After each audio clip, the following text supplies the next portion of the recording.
Okay. Let me just get on the meeting here.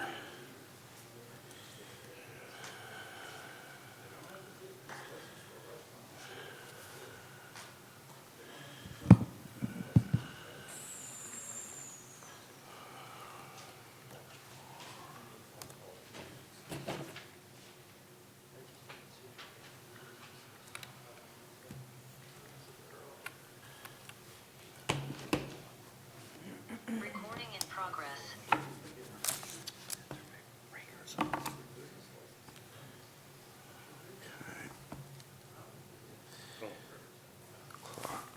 It's kind of a multicultural day tomorrow.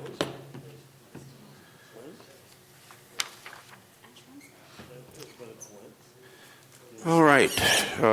This is a meeting of the Wellfleet Selectboard, Tuesday, February 17th, 2026. The time is now 6:04.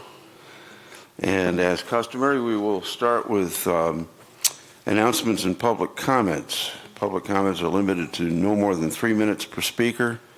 The board will not deliberate or vote on any matter raised solely during announcements and public comments. And with that, does anyone on the board have an announcement? Ryan? I would just want to express my thanks to Barnstable County. We have a commissioner here with us today, but they contracted with Robert B. Howard to provide ice-breaking services to harbors not served by the Coast Guard, and Wellfleet was one of those harbors. So I just want to thank the county for taking that initiative. So thank you. Sure. By the way, is Barbara joining us online? She is online. Okay. She's not a panelist. She's just in the room. I don't know. Oh, okay. Does anyone else on the board? Seeing none, town administration? Any announcements? Okay, with that, I'll open it up to the floor in the room.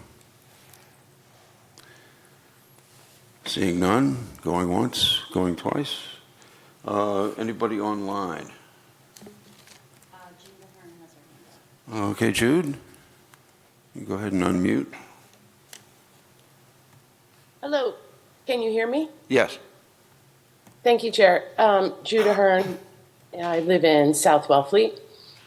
I just wanted to bring up a couple comments about the minutes in this packet, specifically surrounding the ice machine, so that it's accurately on the record.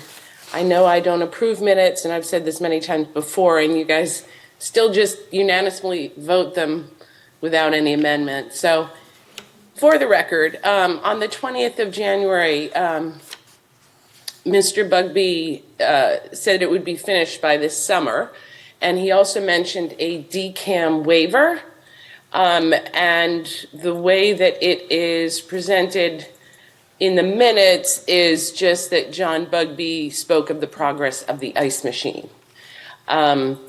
Furthermore, on the minutes of the 3rd of February, it gets a little more detailed, but it doesn't mention this DCAM waiver. And so I'm wondering if we've received that yes or no from the state. And we need to mention that there's still 3 quotes that need to go out.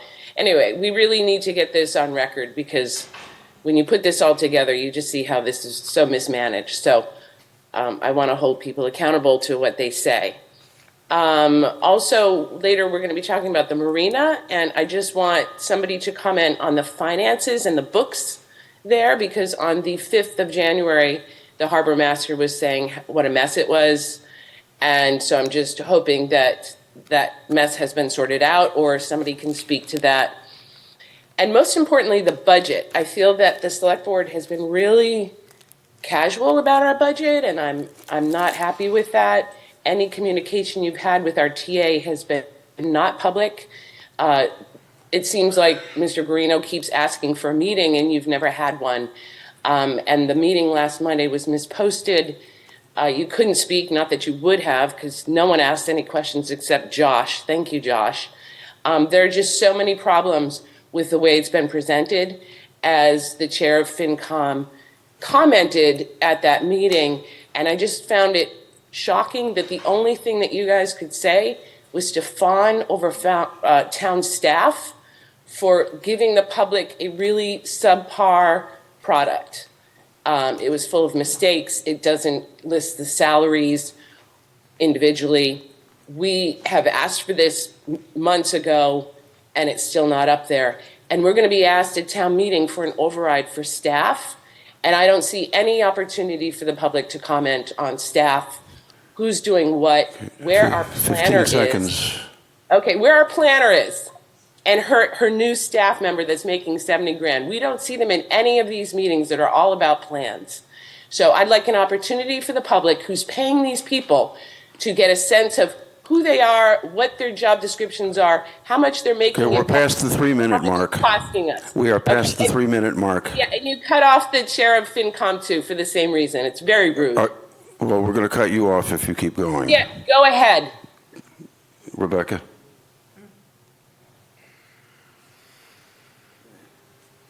Just to make it clear, this is not going to be tolerated. Does anyone else online? John, yeah, it is. Please turn her mic off. Sorry. No other hands are raised. Okay. Thank you. And no one else in the room?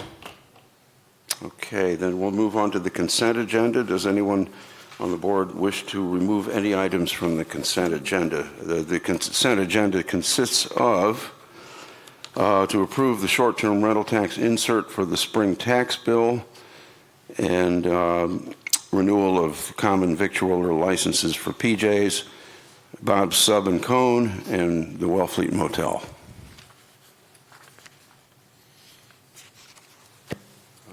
Seeing none, I'll take a motion. Mr. Chair, I move to approve the following items with no objection.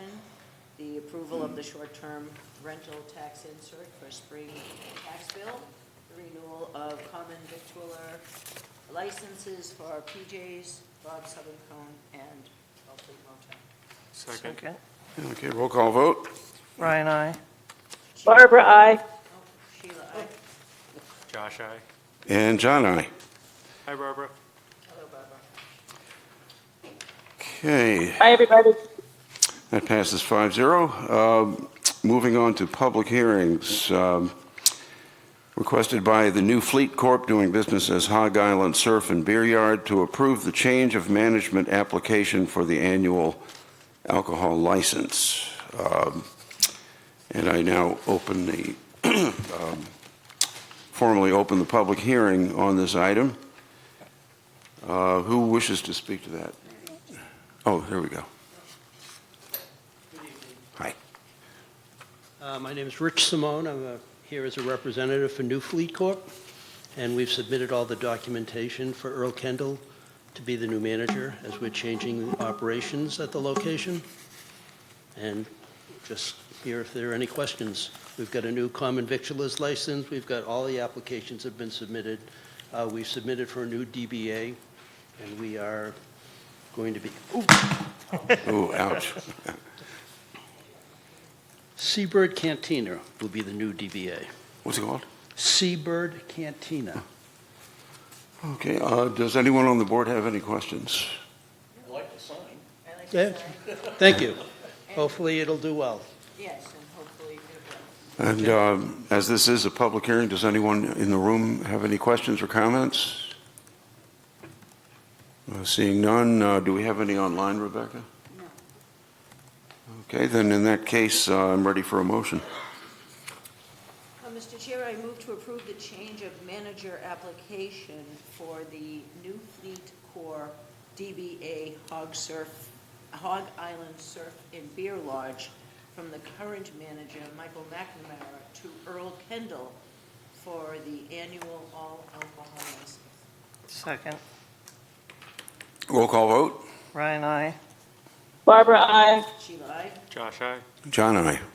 Passes 5-0. Congratulations. Okay, And thank we're you. looking forward to Yeah, having the margaritas. new Mexican restaurant. It was open last week, was it not? Soft open. Yeah. I missed it? Yeah, I missed it too. I heard, maybe it was just, the invited.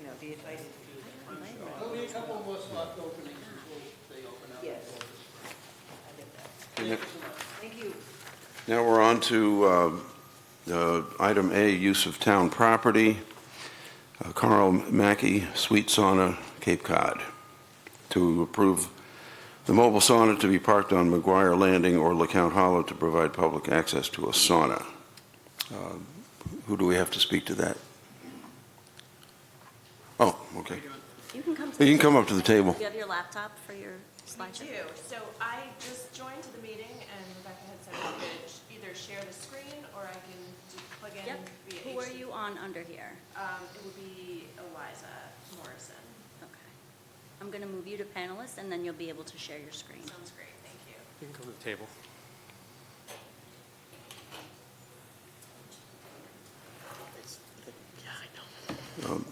By the way, Rebecca, I think I need to be added as a panelist. You got it. Okay. Yeah, you can come up to the table, too. All right. Do we need an extra chair? Excuse me, through the chair. While you're doing this, Sheila, they're saying they can't hear you and they can't hear Rebecca either. Thank you. We need standard meeting. Is my mic working? No?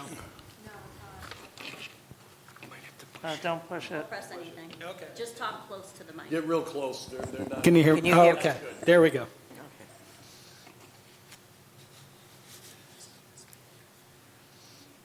Is it going to work? So first of all, I wanted to thank you for your time. My name's Carl Mackey. I am the owner and operator of Sweat Sauna Cape Cod. I'm a local Cape Codder and a fourth-generation Finnish immigrant. And when the Finns came to the Cape, they also brought with them their culture of sauna. And Sweat Sauna is something that kind of a passion project to bring access back to the community for public sauna offering.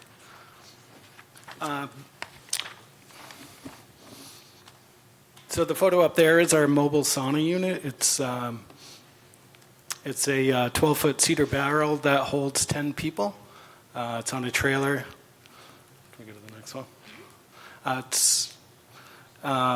It's completely self-contained. We don't require any power. And it is a controlled, supervised environment. It's not a place for partying or substance use. It's respectful of the environment and an eco-conscious unit.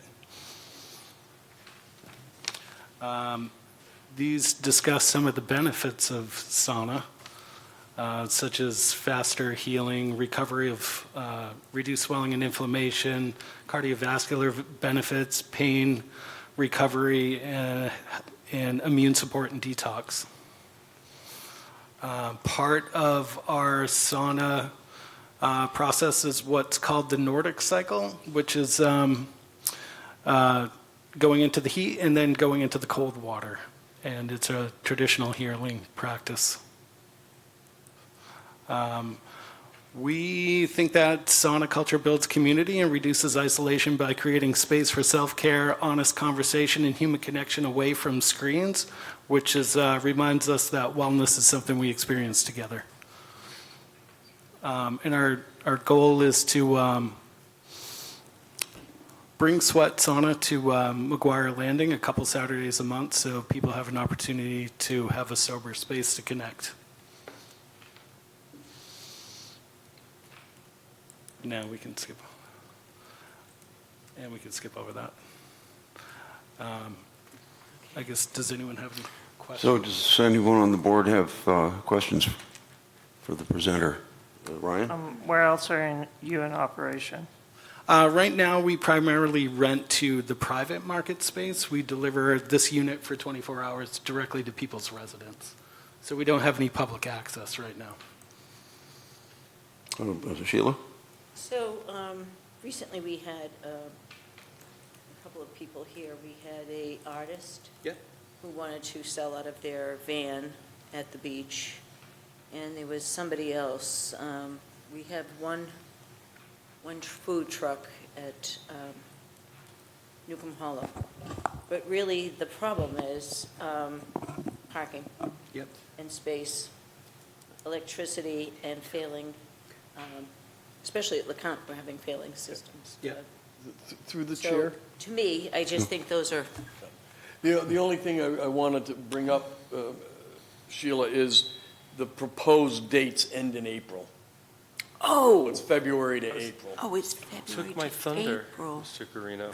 Sorry. So sorry That's to not okay. note that. I apologize. Yeah, the However- proposal is just for the off-season, and also I can understand the concern about public access to restrooms, and we are interested in renting portable restrooms to handle the traffic that we might bring there. So, through you, Mr. Chair. Yeah. That was going to be a question that I Yeah. had, given that the restroom facilities are closed in the off-season. Yep. But hydration is important when Yep. one's on. Would you be open as a part of a condition of approval to have portable restrooms with your sauna? Yeah, absolutely. I reached out to Fraser Construction in town, and they said they're willing to work with us to provide that service. I could leave them there through the month and have them locked and only open them when we use them, or they could be there all the time. I'm not sure which is better. It might be. Yeah, I'd been under the impression this was a summertime thing. I did too. No, I was did too. prepared to oppose it on that basis, so I had no idea. Well, If I'm I- not, If I may, Mr. Chair, I did really appreciate that you're looking to bring a communal activity to Yeah. Wellfleet during the off-season. I think this serves the public good. Yep. I have questions, but not for the applicant. I had questions for Suzanne, if she wouldn't mind. 'Cause I know that she gave comment to this as well. I'd like to hear from her. That's appropriate, Mr. Chair. Yeah. Excuse me while I gimp to the microphone. You had a question? Oh, sorry, yes, I'm big. You have a question, Josh? I did. Reviewing the department head sign-off sheet, you seem to oppose this because of... Right, because I did oppose it, because I didn't check the dates, that's number one. And then when it was brought to my attention this morning that I had overlooked the dates, I thought about it, and this is not speaking to your particular proposition, but to commercial propositions in general. I am increasingly uncomfortable with having them in town parking lots. It's very expensive to step up a business and find a location and set it up. So a very economical way of doing it is to use public space. And I don't want to see public space become a commercial zone. So that's basically my objection. Although I think the sauna thing is very enticing on a personal basis. So if that answers your questions. Yeah, thank you. I would make the observation that we already do that with the food truck at Newcomb's. We do have that, and that's at the town's request. So you might want to re-examine that for future years. I absolutely agree it should be consistent across the board. Okay. Mr. Chair, if I may just follow up. I absolutely respect your position on this, and I think that a lot of commercial use does not necessarily benefit the public good. I do, however, think that this specific business and this specific activity does bring community together. And so I think that within reason, we can support private businesses using public property if it builds community and brings people together. Well, of course, the board has the deciding vote on this. So this is just my own personal opinion. Well, my department head opinion. Well, and I absolutely respect the fact that you spoke out against this, and I respect the department head sign-off sheet greatly in terms of use of town property. I wanted to make sure that was clear on your opinion. Thank you. Mr. Chair, Yes. if I could follow up. So I also did not look at the dates, and I appreciate Suzanne's remark about public land being used for private entity, but we do that in some places, and down at the Mayo Beach, there's food trucks as well, and that is also a convenience for people. It's not just, helping someone, make it is that, but it's not just about the person. It is for the people who come there. There's no other concession stands. This here is going to, you already missed the 14th, so it's 5 weekends. And if it's, those are on Saturdays. And if it rains that Saturday, you don't care. You're just going to be there if, or I guess people would book ahead of time?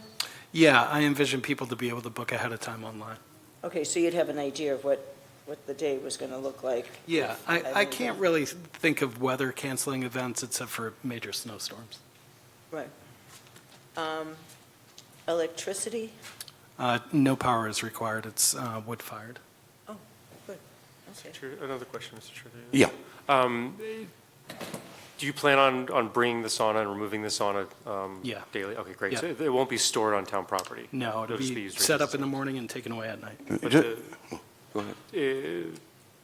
portable restrooms would have to be, those would not be removed every Saturday. Those would be, I think they would be left on Okay. for the couple of months.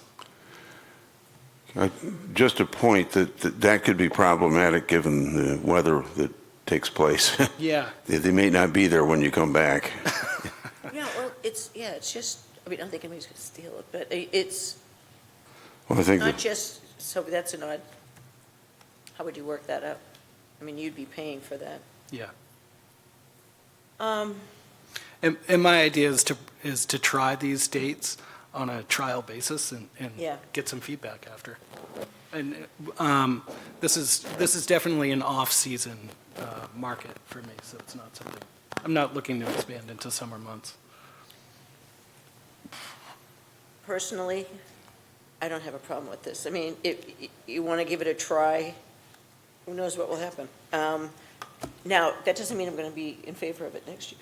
Yeah. Because it might be very popular, it might count, outdo itself, or at least you know that the concept works and maybe you Yep. could find another place. But for 5 weeks, given that the thing with the porta potties are worked out somehow, if they're going to be left there or not, I don't see it interfering. That's my own personal opinion. It's up to the board. just a question, what's the heat source? It's a traditional wood-burning Oh, okay. sauna stove. Yep. It looks like Mr. we're all Chair, just one last and final question. Does town administration have any concerns about keeping portable toilets at LeCount? My only concern isn't so much the weather as it is vandalism. I've seen them, put on the bluffs, if you will, or in different areas and have them end up in the ocean the next Yeah. morning. There may be a way to secure them. I don't know. Mhm. Okay. But that'd be the only concern I had, through the chair. Would it be appropriate if we were to make a motion in favor to condition it upon the applicant working with town administration to find a reasonable solution to a bathroom facility? You might find this. I think that might make some sense, yeah. How- It could be cost prohibitive with Yeah. those, You'll have to work out those numbers. Tom? Yeah, how long do people stay in the sauna? You don't want them in too long. No, it would be capped at 2 hours max. Most people do 1 hour sessions. 2 hours is a long time. in the 2 sauna. hours is a long time. Yep. Yeah. Be done in nothing. You have to have a big, long drink when you go. Well, Get all that water I think back all things considered, from my point of Mr. view, Chairman? it's certainly worth trying. Barbara? Barbara has her hand up. Oh, yes. May I ask a question, Mr. Chairman? Yeah, sure. Yeah, and I hate to sound like a lawyer here, but do you need any kind of insurance to operate? And since you'll be operating on town Yeah. property, if so, can we be a named insured? And anything else Tom can think of to look into? Thanks. That would be the Yeah, other. that would be in the standard agreement. You got Yep. $2 million, million Okay. to 2 million. Got it. Town as a co-insured. And that's for you as well as anybody else. Thanks. Right. Okay. Are there any more questions? If we do approve this, what would the fee be? I was just figuring that out. You were going to ask. Brilliant. 5 weeks. If you do the standard 110 per use, it's $550 for the full use of town property. Well, if that's what it is what it is. Yeah, I'm okay with the standard fee, daily use. All right. Yeah, just include the fee. Yep, yeah. Mr. Chair, I move to approve the use of LeCount Hollow Beach parking lots for the use of a mobile sauna contingent on an acceptable portable toilet plan with the town administrator for a fee of $550 for the dates proposed in the application. Second. Roll call vote? Brian, I guess. Barbara, aye. Sheila, aye. Josh, aye. And John, aye. Congratulations. Thank you very much. Yeah. That Appreciate passes it. 5-0. Work it out, we'll see how it happens, but you'll have to take Thank a, you. let's take a stroll up there. All right. Okay, next we come to board committee applications and updates. Carissa Rogers Mounts to be appointed to the Rights of Public Access Committee. Ms. Mounts, That, come up to the table if you like.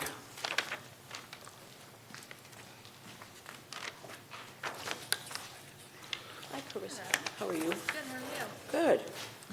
And, I guess I start off with just explain your interest in this. And my understanding is that at the moment there is no one on that committee, is there?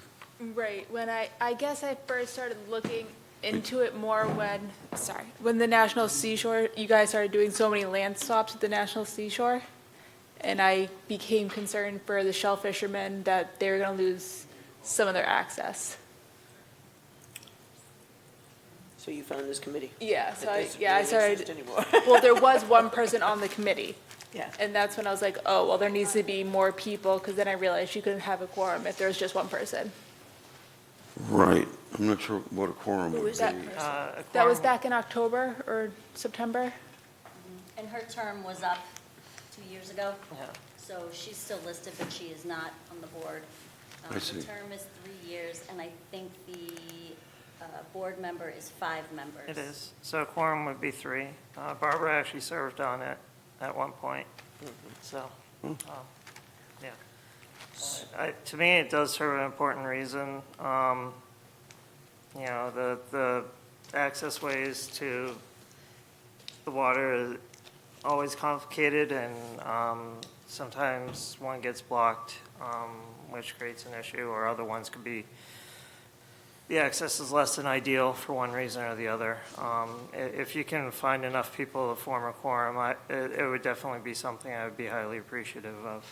Great. Okay. Thank you now so Now much. you gotta go create a committee. I share Mr. Curley's sentiment. I'm Yeah, It's always good to tremendously have grateful somebody that you're doesn't stepping up. totally agree with you, you know, And our I seas are definitely different. want more shell fishermen, because I do have some idea, but I don't have a great knowledge of it. Right. You should talk to Nancy, see Yes. who she'd throw out there. and you might attend an SAB meeting too, if you haven't Yes. already. I watch them online, but I've never actually gone to any, but I will make a point to go to them. Okay. I think they would be happy to meet you, since you're out there advocating for them. So what do we do with this? Do we say, go forth and find more and then come Appoint her back? and have her be sworn in, and then see if Okay. she can- Yeah. So, Yeah. so does she have to get sworn in now? The town clerk swears. Yeah, okay. So you have to go to town clerk to be official, and she Okay. will give you the rules of the road. And you can't vote anyway, so, but you wouldn't be able to vote until you were sworn in. So Okay. Right. I move to appoint Carissa Rogers Mounts as a voting member to the Rights of Public Access Committee for a term of 3 years, expiring on June 30th, 2029, to be sworn in by the town clerk before, until you get a quorum, you're not going to be voting. Yeah, But. Might as well be sworn in by the prepared. town clerk. right. Second. Okay. Okay, roll call vote. Ryan, aye. Barbara, aye. Sheila, aye. Josh, aye. And John, aye.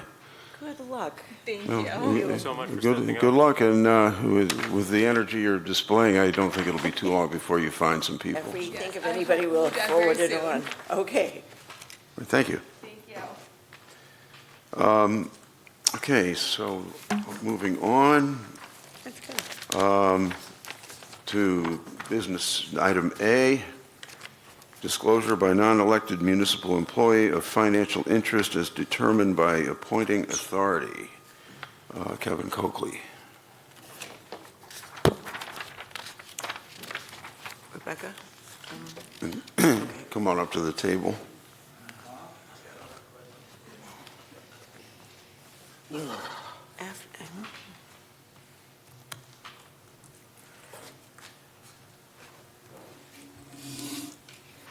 And what's the background here?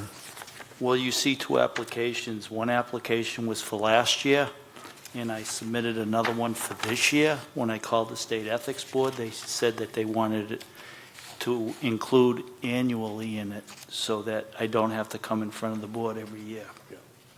Right, okay. And when Makes we're sense. coming down with fee structures, when we're coming down with fee structures, I run a business out of the harbor. I just want to let everybody know that I'd vote for everybody's interest, not just my own, equally. Okay. Ryan? Yeah, so, you've already answered one of my questions, was didn't you file one of these last year? But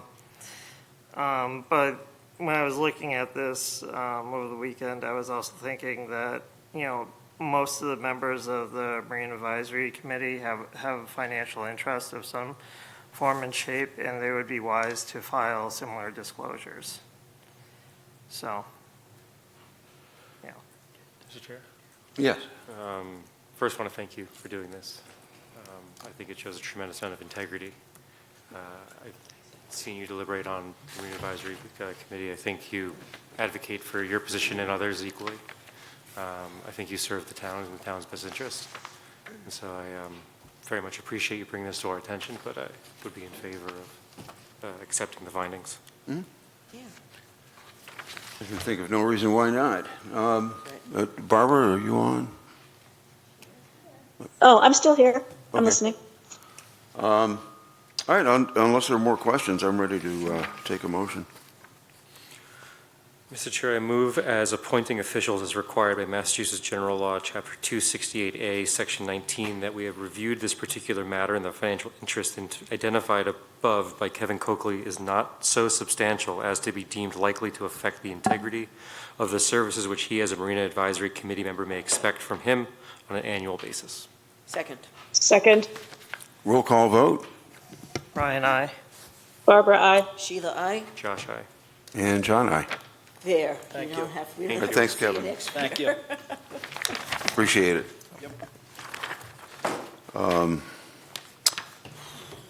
moving on to business item B, approval of contract for Maurice's Campground with the town of Wellfleet and CGH Adventures LLC. And this is simply the change of management of the campground as it is currently functioning. Am I correct? Yes, Mr. Chairman. We were notified several months ago that the incumbent manager was moving, and we ensued, and Ryan gave us a heads up on that before that too, so it was helpful. We went forward with a procurement as required. We received 2 bids in, and they were and I'm going to turn it to John now to go through the mechanics of where we were. So we received 2 bids, as Tom stated.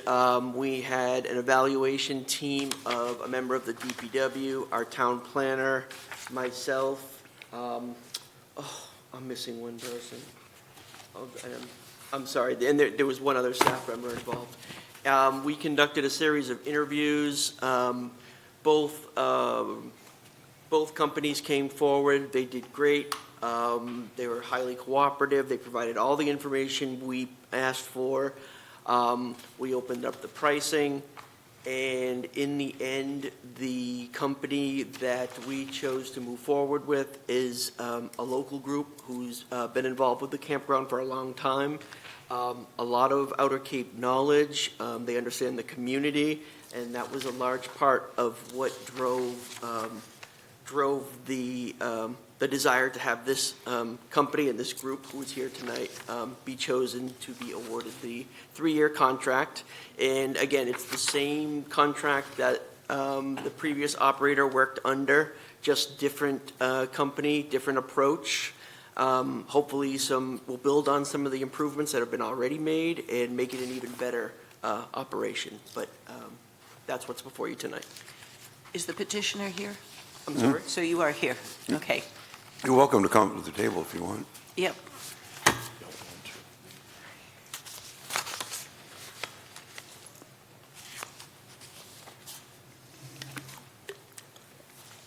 How are you? Good, how are you? Good. It would be nice to meet you. Oh, don't worry. It'll be scary here. I state your names for the record. Yes, please say your names for the record. Tabitha Collier. Christopher Hodgson. Okay. Does anyone on the board have any questions for? No, it seems like you have good recommendations, but do you want to have this opportunity to say a little bit about your experience, or? So we're very experienced with camping, minor plumbing, community. I'm a little nervous, so please excuse me. And we also bring a very strong team with us. Darren Lane was not able to make it. He actually ran the campground with the brothers for many years, and he's going to be the assistant manager underneath Chris. I'm going to be over the office. I'm better with, with people than, handling things that happen in the campground. But I think that we have a strong team. We want to keep the Outer Cape the Outer Cape. It's special because it's the Outer Cape. I'm really happy that someone from out of state that does not know what we're about did not get to come in and change things. We're also trying to make the transition easier when the town moves forward with whatever plans you're going to do. And just, kind of easing people into that in the community. I'm really enthusiastic about us being able to provide worker housing. We're going to, make sure that the units are kept and maintained and in working, proper order for the employees that the Outer Cape needs during the season. And then just, there are also some people in town that have campers in there that rent during the season too, and we're just excited to have this opportunity. And hopefully you guys say, let's go. If you have any questions, I'm more than happy to answer it for you. I'm thoroughly satisfied that the campground will be in good hands. Does anybody have a water system operator's license? No, but Chris did work at a water waste management, or a water waste facility in Quincy, Massachusetts, Twin River. I don't know if you're familiar with it. His job was maintaining things and making sure that nothing, he can probably explain that better, but nothing went into the ocean. One of our, if something were to arise, we would definitely call someone in, but no, we do not have. Yeah, it's more for the public water supply. Right, and there is testing that goes on there. I was looking at the records. There are people that come in and test, and, anything that you guys say, we will, follow and abide. And if anything were to happen, we would definitely call someone in to take care of that, because we don't want anything contaminating our precious water, what we have here, so. Okay, so for administration, I believe Jay has a water system operator's license. There might be somebody else. The DPW as well, I'm not 100% Yeah, we have a sure. rural license and a small license of operators within the DPW. Okay, because, that piece of infrastructure is basically the water supply for the campground. The town has some responsibilities with it, but just to be sure exactly how that will be handled going forward. Did the former contractor have a water license? Yeah, I don't believe so, but what I will say is that there is language in the lease agreement that talks about how that issue is to be addressed. So we did take particular attention to that issue and make sure that was built into the agreement, the lease agreement. The other thing I wanted to mention was that the third member of the evaluation team was Ann Schiffenhaus, our housing coordinator. So there were a lot of housing-driven questions. The DPW had a lot of DPW operational questions, and Beth Piles had the planning element covered. And we had a number of meetings with them that went over a large spectrum of town operations, to which they answered perfectly. So anyway, I just thought that would be helpful information. And hopefully you've had a chance to read their kind of overview statement that was in the packet. I thought they did a nice job of spelling out who they were. Yep. Thank you. In the contract's gone through council, right? Mr. Chair? Yes. I'm ready to make a motion if you want. Okay. Okay. As long as there's no So more I move questions. to approve the contract for Maurice's Campground and direct administration to sign the contract between the Town of Wellfleet and CJH Adventures LLC as presented in the Select Board packet at tonight's meeting.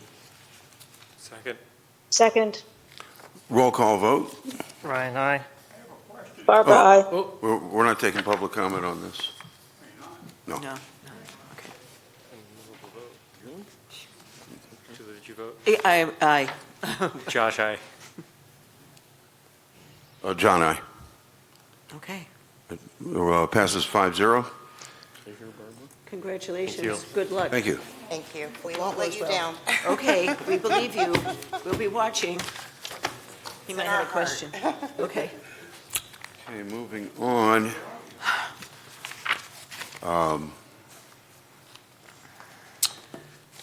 To business item C, Gull Pond kayak discussion. Ms. Thomas will join us at the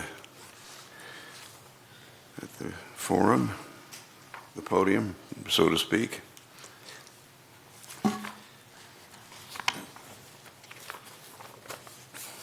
I'm tempted to call you Little Miss Sunshine. Okay, Little Miss Sunshine. That's not what we're looking for. Good evening. 2 months ago, on December 16th, I brought this issue of this particular use of town property to the Select Board because it was basically beyond my department in terms of input required and permissions needed. And working with the applicant, his application was sent to the Conservation Commission for consideration, to the Natural Resources Advisory Board, and through the NRAB to the Cape Cod National Seashore. And you've seen their responses in the packet.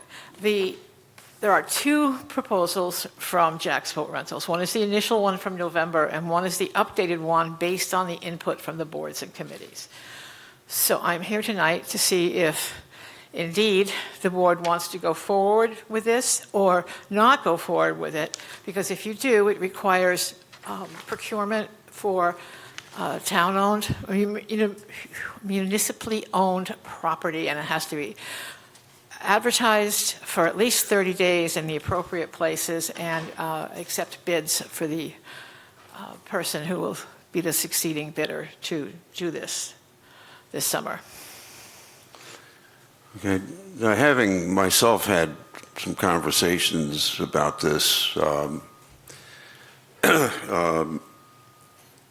letter I received, I guess, did everybody get a copy of the letter that was addressed to me from the Park Service? Yes.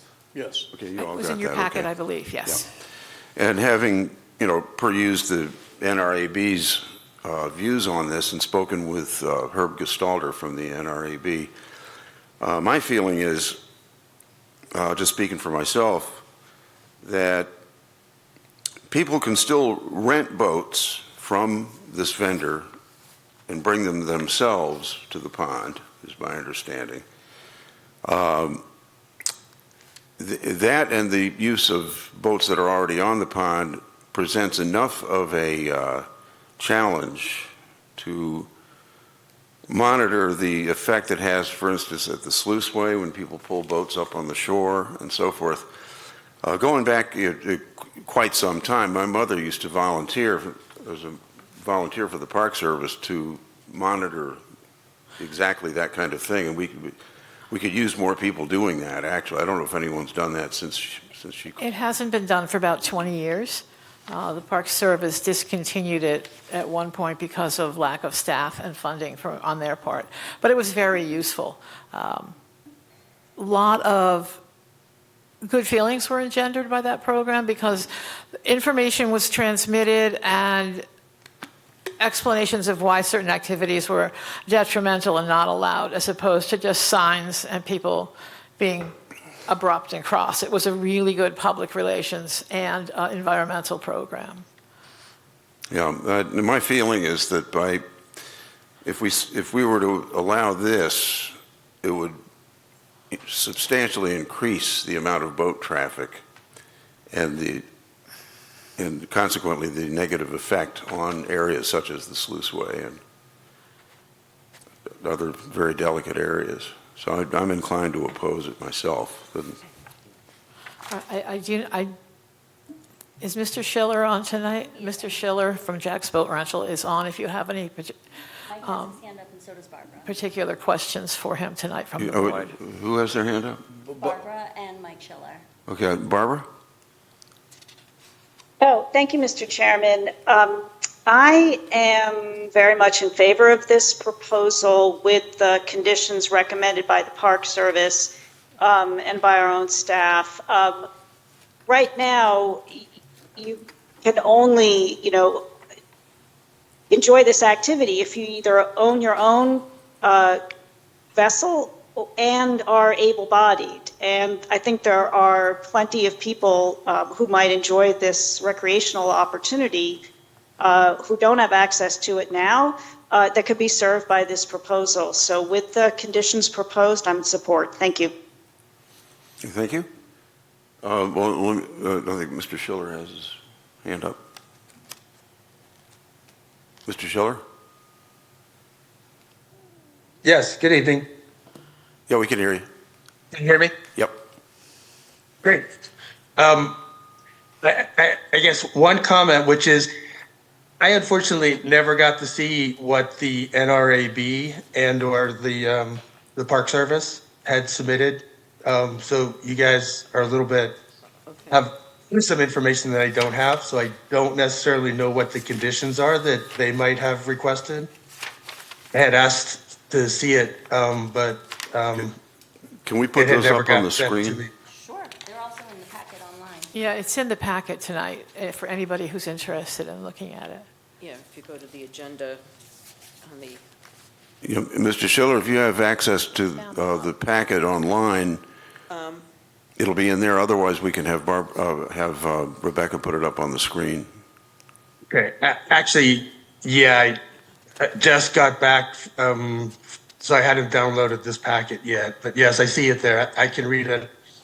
I can read it offline. I don't need to take your time. And I guess the other part, I'm happy. I think it is an accessibility issue, and I'm happy to work with within whatever guidelines the different boards and agencies would request. Or I realize you have to put it out for public bid.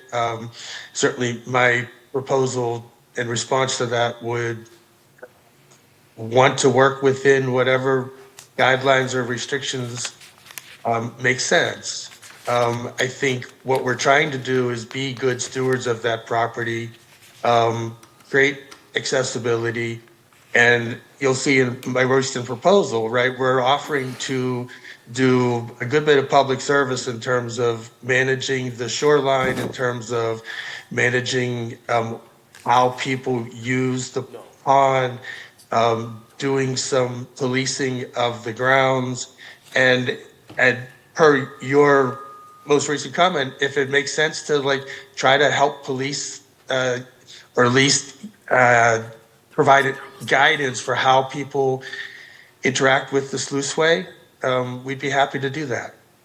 And it's important that all of us that maintain its uniqueness and specialness as part of the ponds. Okay. Josh, you had some question? Yeah, thank you, Mr. Chair. I have more of a comment than a question for the applicant.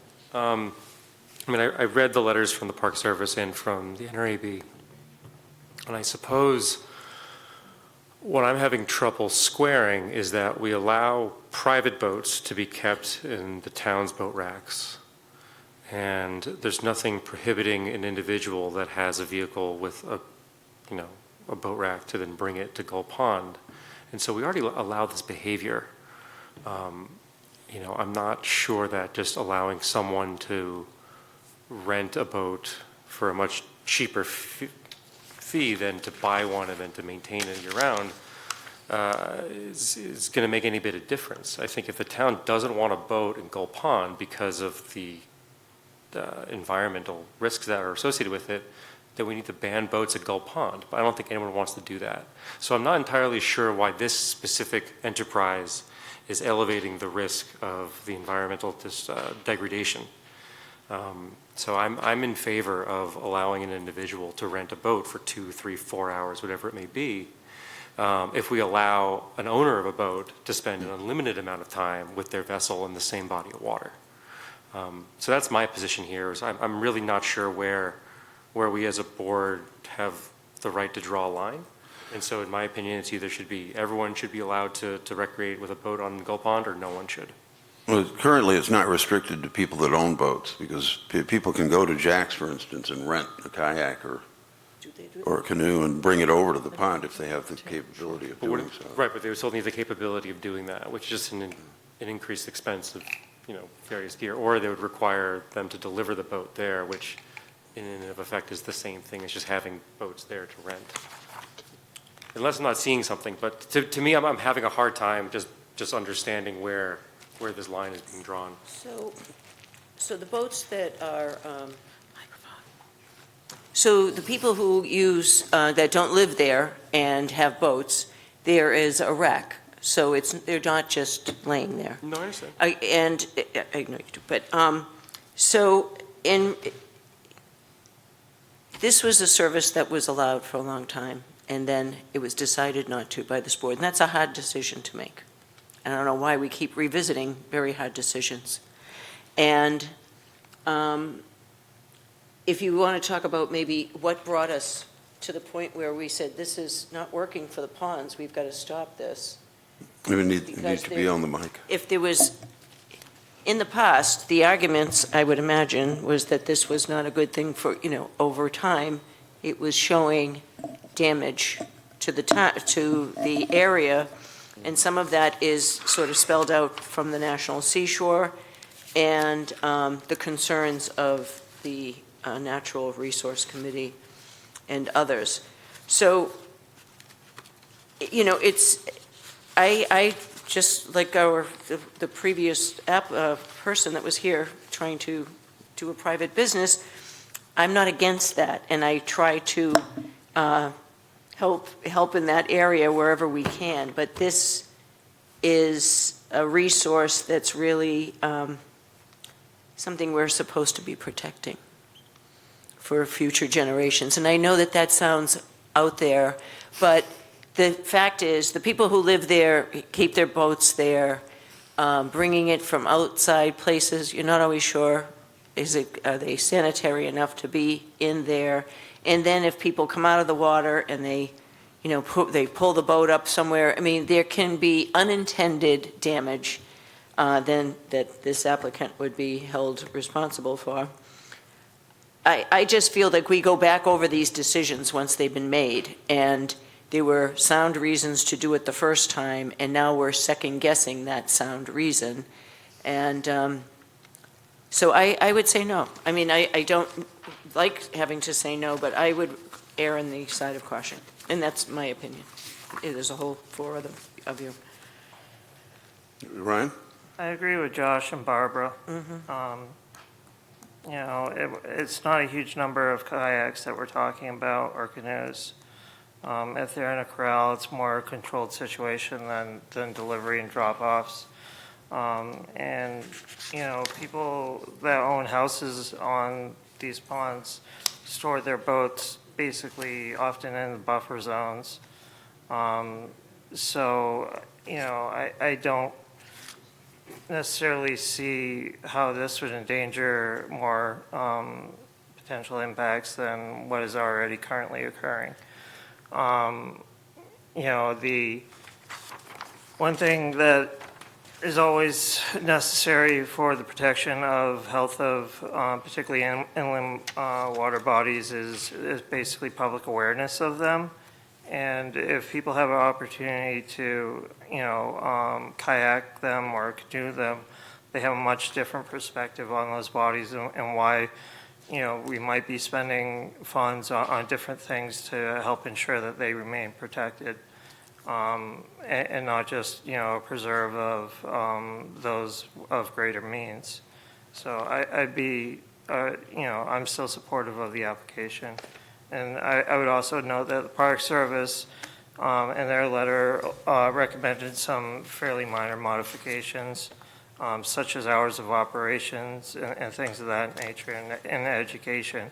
They didn't come out and say that they absolutely do not, so, you know. No, they did. You're No, right. they didn't. No, I understand that. No, I'm agreeing with you, Ryan. Let's not I'm get agreeing into the with you, back and Ryan. forth. I was agreeing. So, you know, and the park has a, you know, the way Great Ponds work is kind of weird, is the best way to describe it, because there's multiple layers of ownership. The park actually owns the bottom, or whatever, I don't know, it's very confusing. I'm not going to get into it. But they have a ownership, you know, a partial ownership of the ponds themselves. And so if they're coming to us, if they were saying, you know, we absolutely should not be approving this because of a certain reason, and provide that reason, because the park's very good at doing that, that would be one thing. But instead they're saying, we think that if you approve this, you know, subject to these, you know, fairly minor modifications, that would be fine. And that's kind of where I would land. Okay. Mr. Schiller, have you had a chance to look over the NRAB's recommendations and the other items on the packet?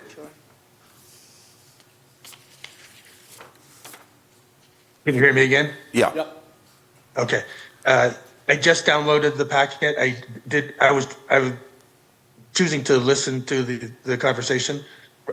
I'd be happy to read it and get back to y'all, you know, by tomorrow morning.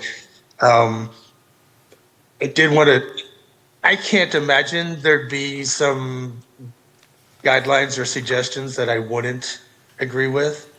By default, I'm going to say I'm okay with whatever the Park Service, the Seashore might have suggested. I will back up and say that, you know, part of it is an accessibility issue. It remains, we get, you know, people who can store their boats there, that's great. But people who can't store their boats there and can't lift a boat, seniors and people with disabilities, it's a lot of people who don't get to recreate on Gull Pond because of that. Would like to be of service in that regard.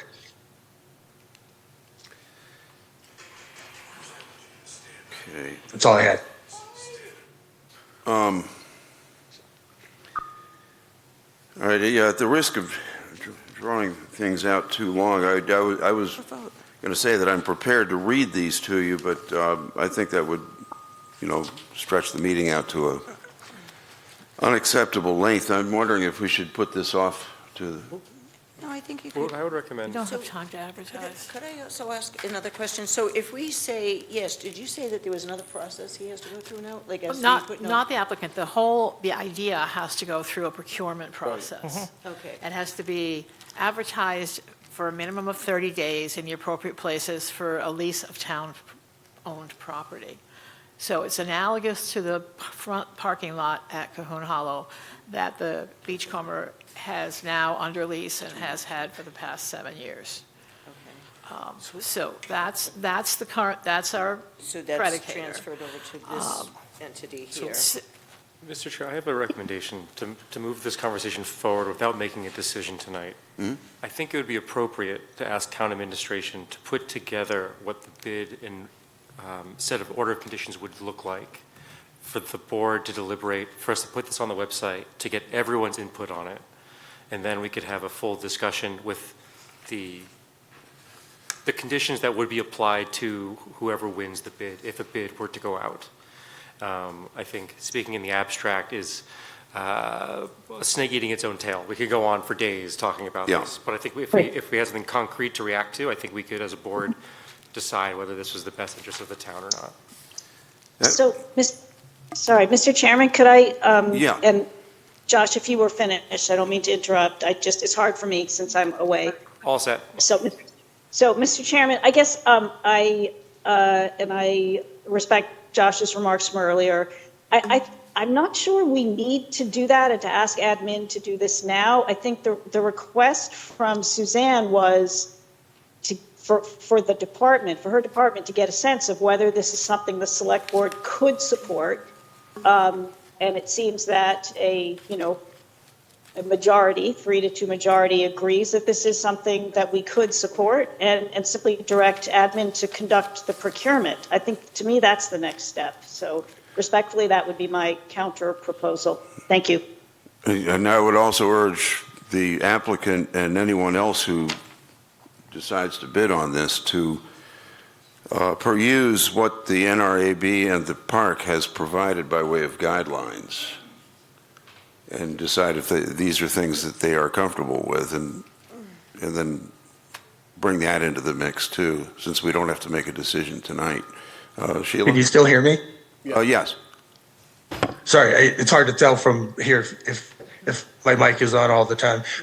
John, I did in fact just read through the list that that the Seashore had listed as the 8 or so points, and I have no objection to any of them. Having boats back by 4 o'clock, using only the accepted boat launch area, et cetera, and having a one-year contract and evaluating how it goes, working with people to evaluate any impact that we have on the pond at the end of the year, all that is good. I would not have any objection. All right. Do we need a vote to have this go forward to town administration or not? Just a sense of the board. I would be comfortable with a vote to send it to procurement via the town administration. Because. Yeah, sorry. Yeah, I'm done. So Yeah, Barbara? Mr. Chairman, yes, I would move to direct administration to conduct procurement on the proposal discussed tonight. Second. Okay, roll call vote. Brian, aye. Barbara, aye. Sheila, no. Josh, aye. And John, no. Passes 3-2. Who seconded that? I'm sorry. I didn't hear. I did. Thank you, Sheila. So then we'll move on to, Right, so you can proceed. I will work with We'll work. Mr. Bugby. Okay, I'll work up the specs. Fine. Thank you very much. good. Good luck. okay, thanks. Thank you. You're very welcome. thank you Take for- good care. Now, moving on to business item D, the marina and pier issues. Let me pull this up. We have an invalid here. What happened? Oh, foot. Oh, No, we're good. sounds painful. Okay, to discuss docks, pilings, bulkhead, and electrical upgrade. Just so the public knows that might not be aware of all that's happened, the cold snap that we've experienced, which is just beginning to release its grip, has done a substantial amount of damage at the marina, particularly at the D&E docks, which were left in for the use of several fishing boats, and the pump-out dock, which was not in the best of shape to begin with, and the electrical upgrade is an ongoing project that we've known about for some time. Mike? Thanks, John. So we're not unique on the Cape to issues from this winter and the ice and the freezing temperatures. This is something that has really affected all harbors throughout Cape Cod and Massachusetts. But we've taken it pretty hard. The marina in the north side, north of the pier, gets fresh water from Duck Creek, and also the ice that develops on the riprap around the pier kind of create a force against the pilings in the docks that we left in that is just tremendous crushing force. We couldn't predict it. This came on very quickly. We have 30 docks in the water currently for the fishing fleet. Half of those have been destroyed. The other half need really severe maintenance work. Of the pilings, if anyone drives down and looks at the pier and stops by the Pearl and just looks down that straight line, they look like broken matchsticks. We estimate somewhere around 35 pilings need to be addressed. 15 of those brand new pilings, and 20 of those need to be pulled and reset. The good news is we had plans to do pilings with the money that we received on the town meeting. One of the sections of dock, the outboard section, had 2 pilings holding 67 boats, which wasn't safe to begin with, and is even less so now because one of those 2 pilings is leaning over pretty badly. We are working with, we have a task force, I'll call them, with John Bugby's been a great help, Joe Aberdale, the chairman of the Marina Advisory Committee, and John Wolf, the liaison to the Marina Advisory Committee. We've been meeting weekly to discuss what the efforts are. Where we stand with the marina itself is I've sourced a few pile driver companies that can put in pilings. John has put that out to bid because it's going to be somewhat expensive. We're thinking somewhere in the neighborhood of $6,000 per piling. We need to have an engineer study done before we put that fully out to bid, and so we're working on that. That's going to cost some money as well, and then depending on who we use, they may have to mobilize from one place we're talking to is in New Bedford, the other one's in Falmouth, and the other one's in Boston.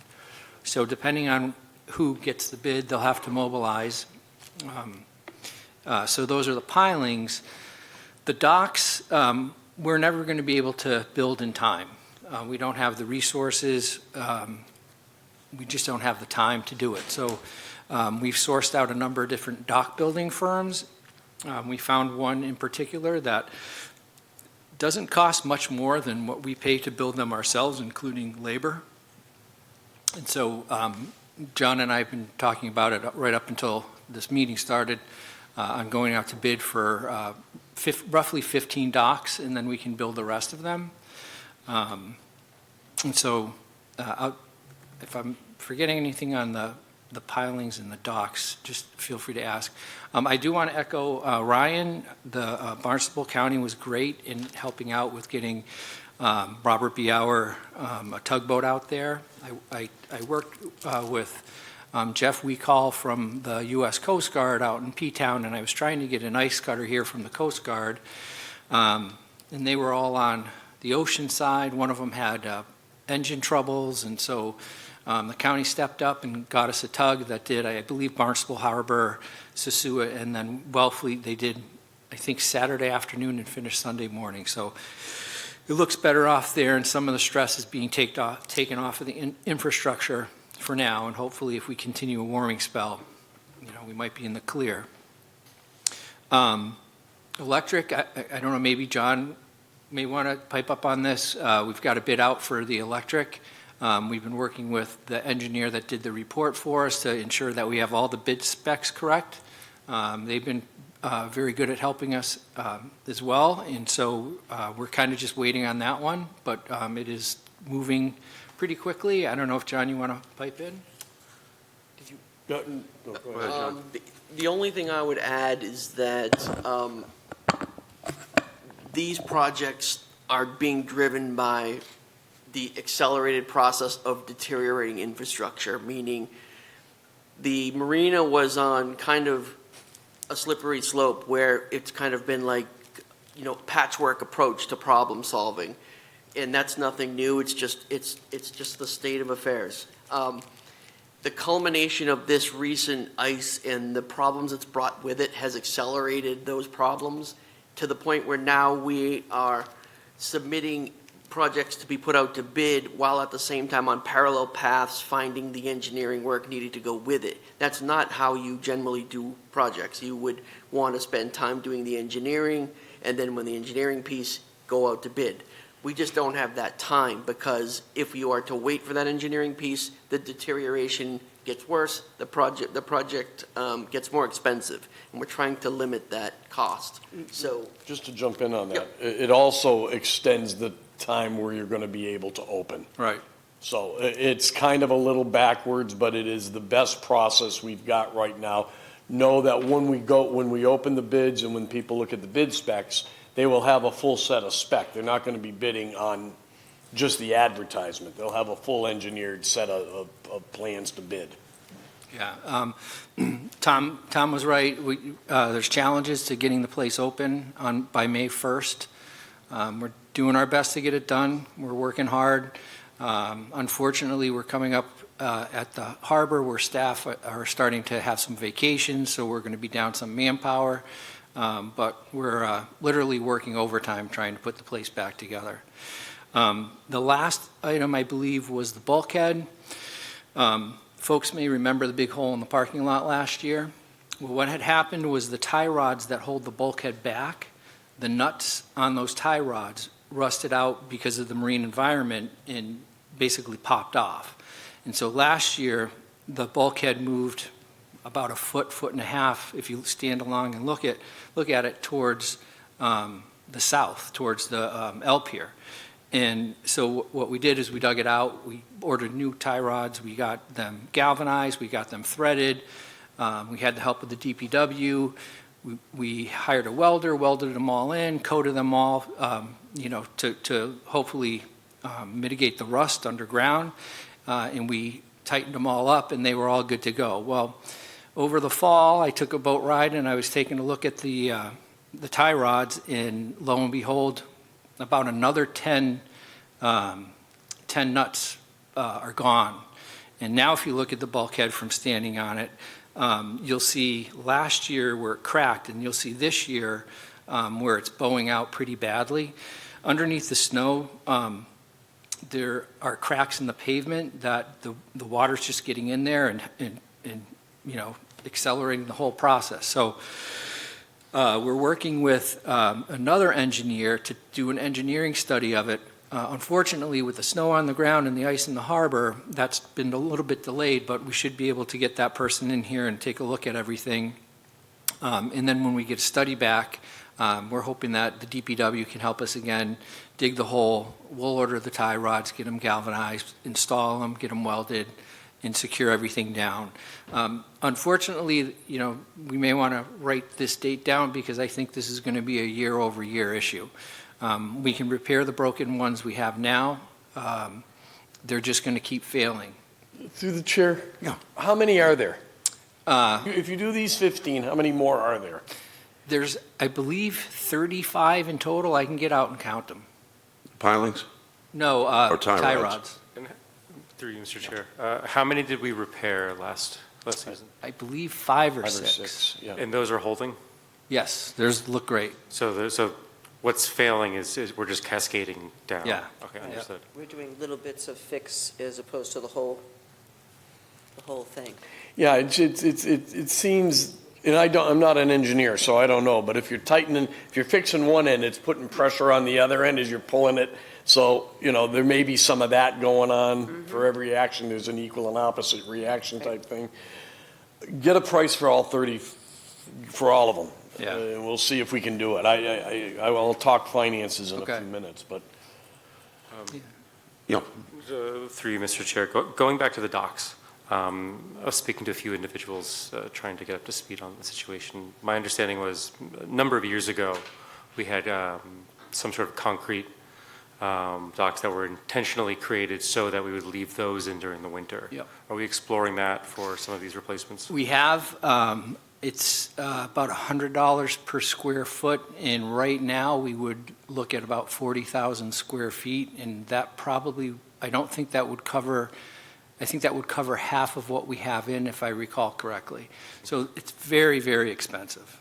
And then if we did concrete docks, my understanding furthermore is we'd have to put in steel pilings behind them.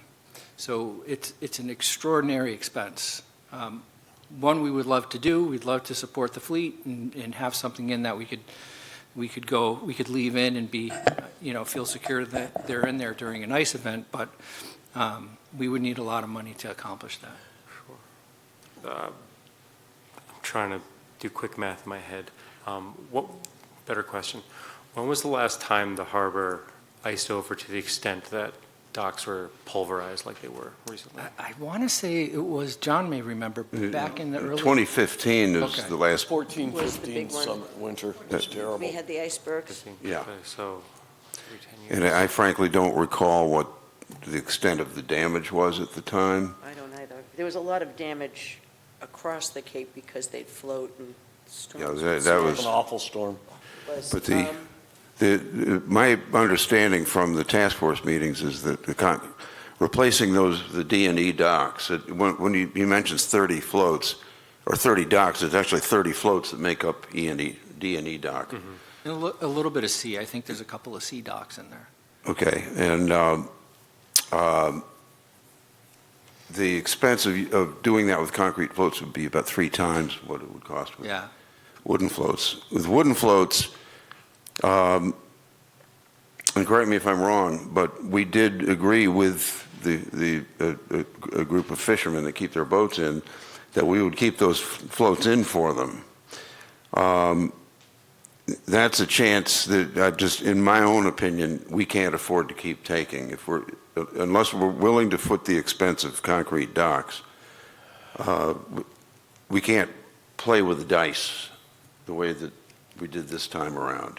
No one foresaw this kind of a ice event coming, and it happened very quickly. Yeah, it did. And it would have been impractical and actually probably quite dangerous for marina personnel to try to pull those floats out. Correct. In this kind of weather. So, It's interesting. I watched the select board meeting from March 25th of, I believe this year, and somewhere around the 2-hour mark, we actually had a discussion about this and about the danger of leaving the floats in. So it is something that, that we may not have it for another 15 years, but, it's rolling the dice and it's a lot of money if we lose. and in the meantime, we're faced with getting something in there in time for the marina to open. That's just to paint the picture of where we are. Right. Ryan? Yeah, I do want to support the commercial fishermen. I think if we did get pricing on concrete docks, that would be helpful. I'm also wondering if something simpler like bubblers would have been able to mitigate some of the risk. I know it wouldn't mitigate all of it with ice, moving from one area to the other, but it would prevent the ice from freezing against the docks themselves, and it's relatively inexpensive. They use them in a lot of areas that get hard freezes, particularly around boats. And then another thought is basically, so the piles that we have, a lot of them are older. When the dredging was done, they reused a lot of the pre-existing piles rather than replacing with new. And I think some of them were shorter than was ideal for the post-dredging. But if we can kind of project out, how many piles would typically need to be replaced each year, I think that would be helpful. I remember it wasn't safe. First, I'll qualify it with that. I remember when the town still had a pile driver on a barge at the pier. and that's how they would set piles. I'm wondering if there's enough piles that we're replacing on a, fairly steady basis, if it might make sense to invest in some equipment. Obviously, you can do stuff differently than physically smashing a pile. I mean, yes, that might be expensive, but I always try to look at long-term. And basically, would it be cheaper to basically hire somebody to install them on a fairly regular basis? Or would it make more sense to have some capabilities in-house? It might be a hard no, but I think it's worth looking at. Yeah, we did look into bubblers before the winter season. Saltwater bubblers are fairly expensive. Probably $1,000 to $2,000 a piece. We'd need a number of them.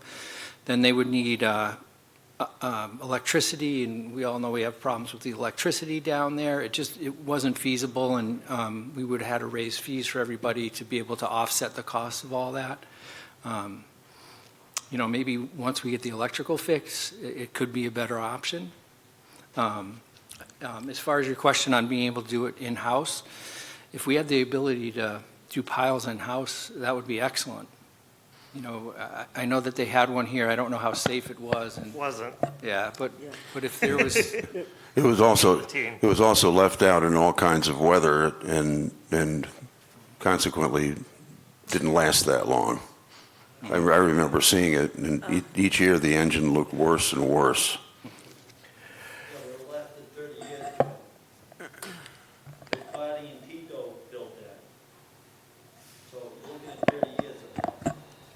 Oh, that's something worth considering. Yeah. If you actually took care of it, it might even last longer.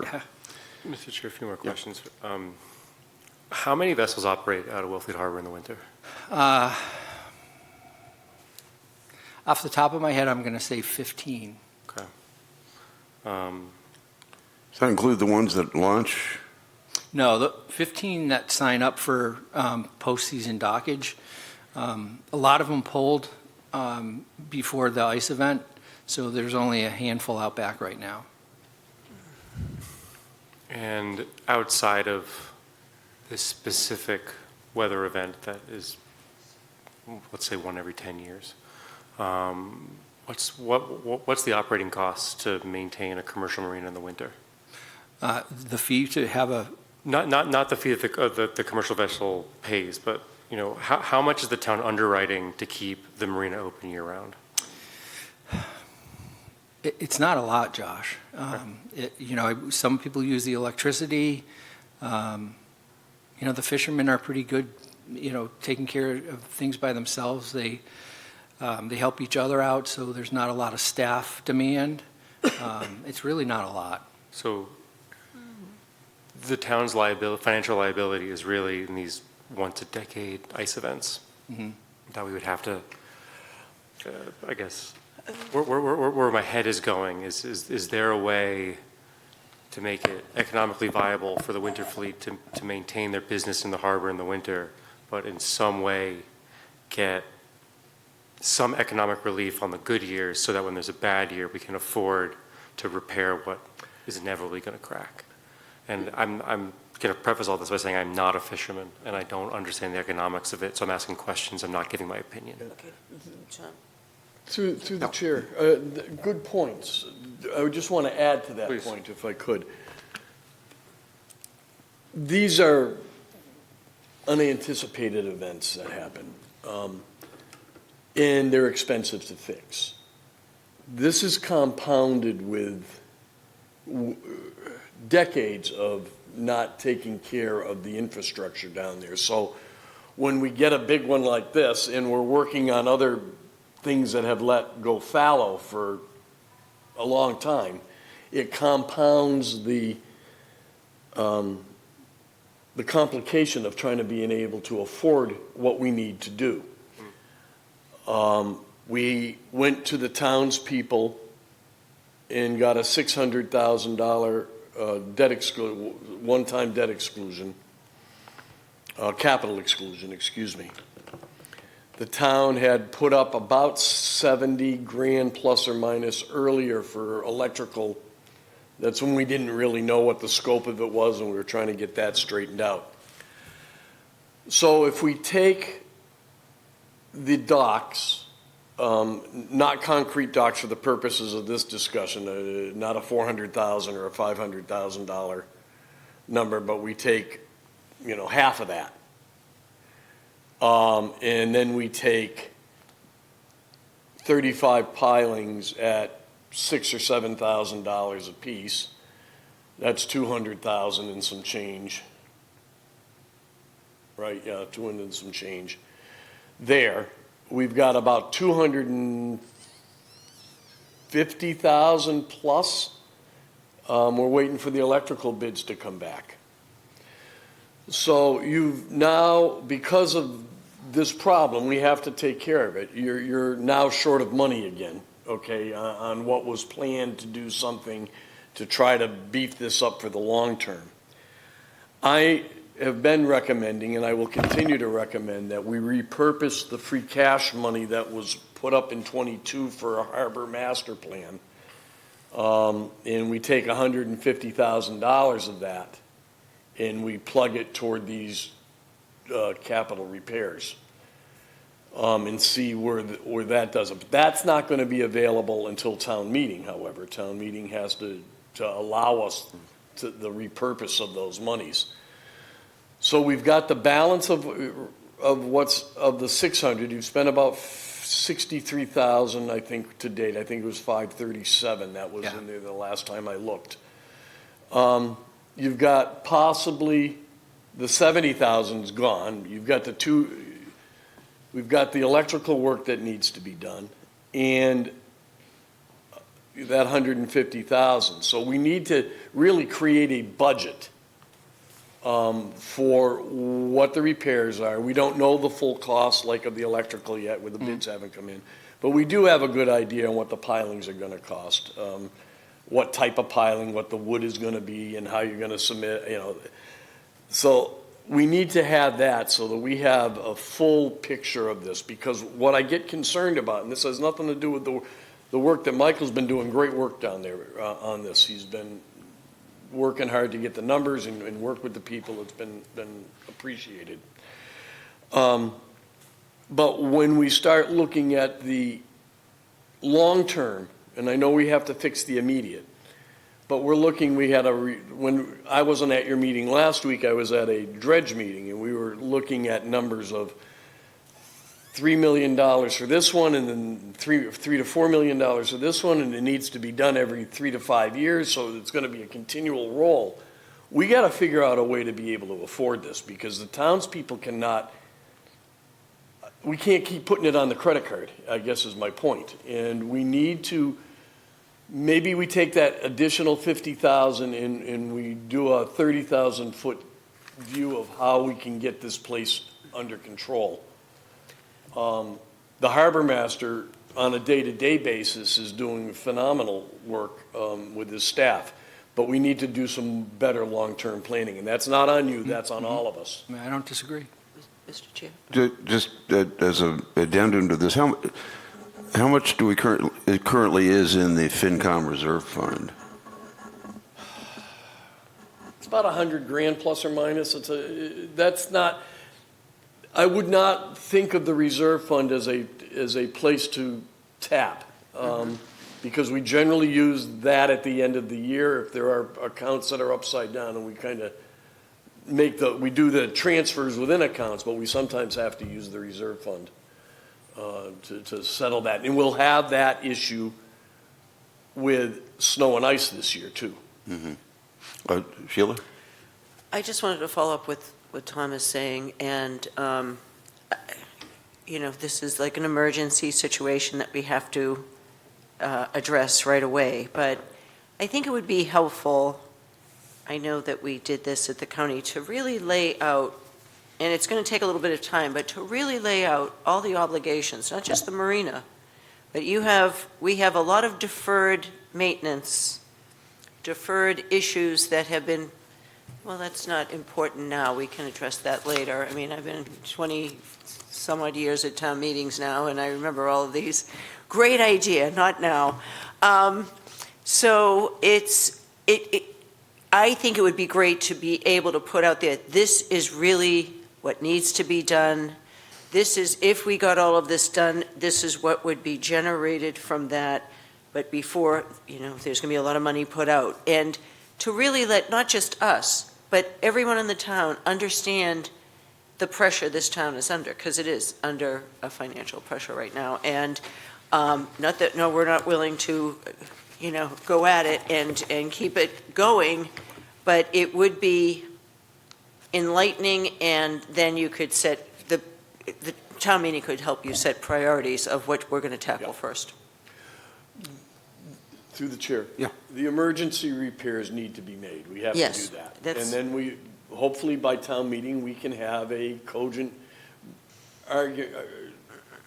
assessment of what needs to be done, and we can go back at the October meeting and figure it out. So, To Mr. Coakley's point too, I would be all in favor of scouting around to see what it would cost to look into a used pile driver of adequate size with the knowledge that we're not going to be able to make a purchase like that right now, but I think it's something we should be considering down the road, because the more of this we can do in-house, in the long run, the more money we're going to save. Yeah, that's. But that's a long range. Josh? what's the total estimated amount of just the emergency repairs, the pilings and the docks that need to be replaced? Pilings and docks, 200 and, about $550,000 plus or minus? I think we calculate somewhere between 4 and 5. Well, I'm figuring, yeah, I know you figured 5. Yeah. We're looking at 175 approximately for the piles, 175 to 2. Plus mobilization. Plus the engineering report, which is, let's say, 20 It's going to be grand. 15 to 20. And if we pay for docks, they're like 4,700 apiece. And how many do you need? Well, we definitely need 15 of them.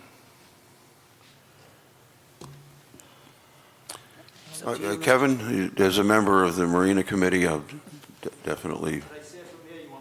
Come on the mic. So everybody can hear. And I know you're not taking public comment. Well, you're on the Marina Or Committee. adding But- information. Why do you need an engineering plan? Because you're replacing the pilings that already been taken out. John, you want to explain that? So I've talked to probably 6 to 8 engineers, and they've all said that this cannot be bid without an engineering report. And the reason is they have to geolocate exactly where the pilings are going to go. They have to spec what type of piling it's going to be, what direction to put it in, what happens if there's an obstruction when they're driving the piling, how far it can be moved, east, west, north, south. And that's coming from a non-engineer. There was a lot more to it than that, but those are the basics that I remember. But the pilings are already set. Some are being replaced and some are being repaired. The ones that are being replaced are there, and the ones that have been broken off, because during the last dredge, they were all replaced. And again, that would be a subject to bid on what you want, if you want green hotwood. So, I mean, to my point, again, we get quagmired in engineering when you just set the poles where the old ones were. Josh? I very much hear your point, and so the pilings that need to be replaced, you're saying that we had an engineering, we had to pull them to dredge. So at one point in the fairly recent past, we had an engineering report for these 4 years. Why can't we use that engineering report? Were you going to say something? Oh, from the ones I don't mean to be did. glib, but I'm generally, if That's a we're good putting, point. someone said to me last week, we're putting sticks in the mud. And I know that it's much more complicated than that, but ultimately, that's what we're doing. And if we already have a plan and we're just putting the sticks in the exact same place, Where are we getting held So up? I've talked to, so we had a conference call with Foth Engineering, John was there, and they've done this a lot. Now, keep in mind, an engineer is gonna tell you, not gonna tell you you don't need engineering, I get it. But, there was a long explanation as to why this was needed. And bigger than all of the engineering itself, the other reason was to make sure that all of the people bidding on the project know exactly what they're bidding on, and it's a fair landscape for them to bid on. Because if you don't have an engineer that can answer all their questions fairly and provide all that information to everybody, then the worry, the concern is that some are getting some information and others are not getting the same information. Some are more familiar with the piling, some aren't. Well, why can't, Mr. Chair, through you, if you don't mind. Yeah, go ahead. I think you're going to ask one. Why can't we just use the engineering report that the town paid for 4 years ago? What has changed in those last 4 years? I can't imagine anything would have changed, frankly. I don't know anything about a report 4 years ago. May I just add, a lot of those pilings should have been driven every couple of years. Nothing on Mike, but when Mike and Mike were down there, they would you could take those pilings and move them. They lift it up out of the mud. They got to get them down into the hard pan. Rock Harbor did them backwards, but first. First, right? And the thing is the branches, we have them the other way around. They went down top first. And where the branches came out, the knots, that's your weak spots. So when they hit them, they break off. I was a member of the dredge committee on the last one when they were Alfred doing pointed that out too, I think, at the He did, yes. dredge meeting. And that's all I got. Okay. I would suggest that we find those engineering plans because we must have them. Do you remember what firm it was? GEI. Okay, so I'm with Josh. I think it's worth taking a look. Are they viable today? I mean, it feels like 4 years ago, but I think it was 2019 we did the dredging. No, it was to 2020 and 2021. 21, 24, okay, so 4 years, all right. So, yeah, I think that we should look at that. I mean, at least it's a guide, and if it can save money as far as getting the bid out or work initiated, I definitely support that.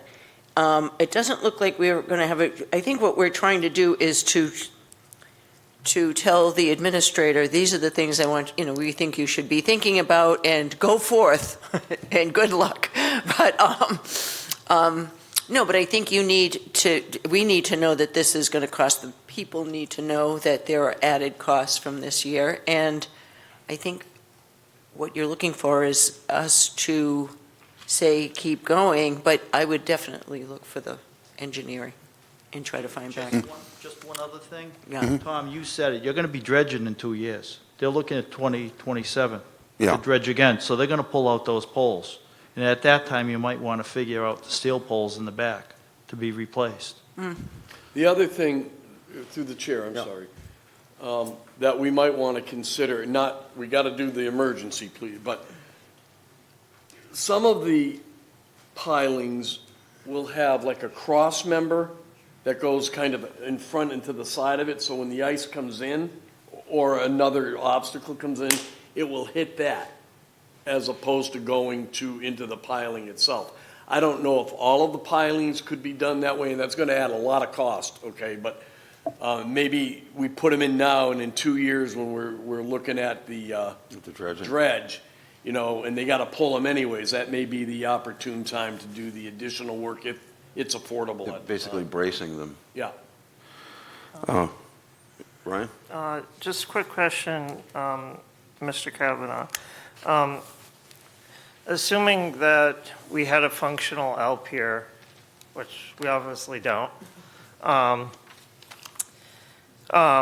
many floats would be necessary to leave in to support, commercial fishing? Because some of those boats could be located at the L pier. I think 5 of them could be located at the L pier. So we would lose, we could take out 10 floats. And I do want to say, I don't disagree with a thing that Kevin said. I mean, one of the things that we had on the agenda to do this year, which was part of the request for the $600,000, was to put pilings in. So we could kind of try to keep that on a But we were regular only basis. looking like at 12 or 16 of them, right? Yeah, At that point, yeah. 8 to 10. Yeah. Yeah. Okay. So, Those have to be reset. The ones that are in there have to Be reset, right, Yeah. because they've been switched around. Because they're all loose. Right. so, just trying to get, again, me and math is not, Through the chair, Yeah. what I came up with in your about, I got 245,000 roughly for the electrical, 80,000 plus or minus, 180, excuse me, plus or minus for the 35. Pilings? Yeah. And I had 250 for the floats that, Well, and that would include the floats that we're building, but the ones that we're buying will be probably somewhere around 70. 70? Okay. But we're building in, the materials that, I think what we've spent so far towards that 600,000, a lot of it's been materials, brackets, bolts. And those were floats that you were planning on Yeah, those are all ones we planned on. prior to the ice. So that's 390. so Yeah, I'm at it's, about 460. Okay. okay, so 245 plus 180 plus 250, that's 675,000. Mhm. We have $537,000 remaining from the capital exclusion, so we're underwater $138,000 But you have that 150,000 from the master plan, from the master plan if town meeting approves. which seems reasonable. Yeah, it's not, I mean, it's we're taking two steps not an backwards. override. To take a step forward, but it ultimately And I- Through the chair, I just want to reiterate,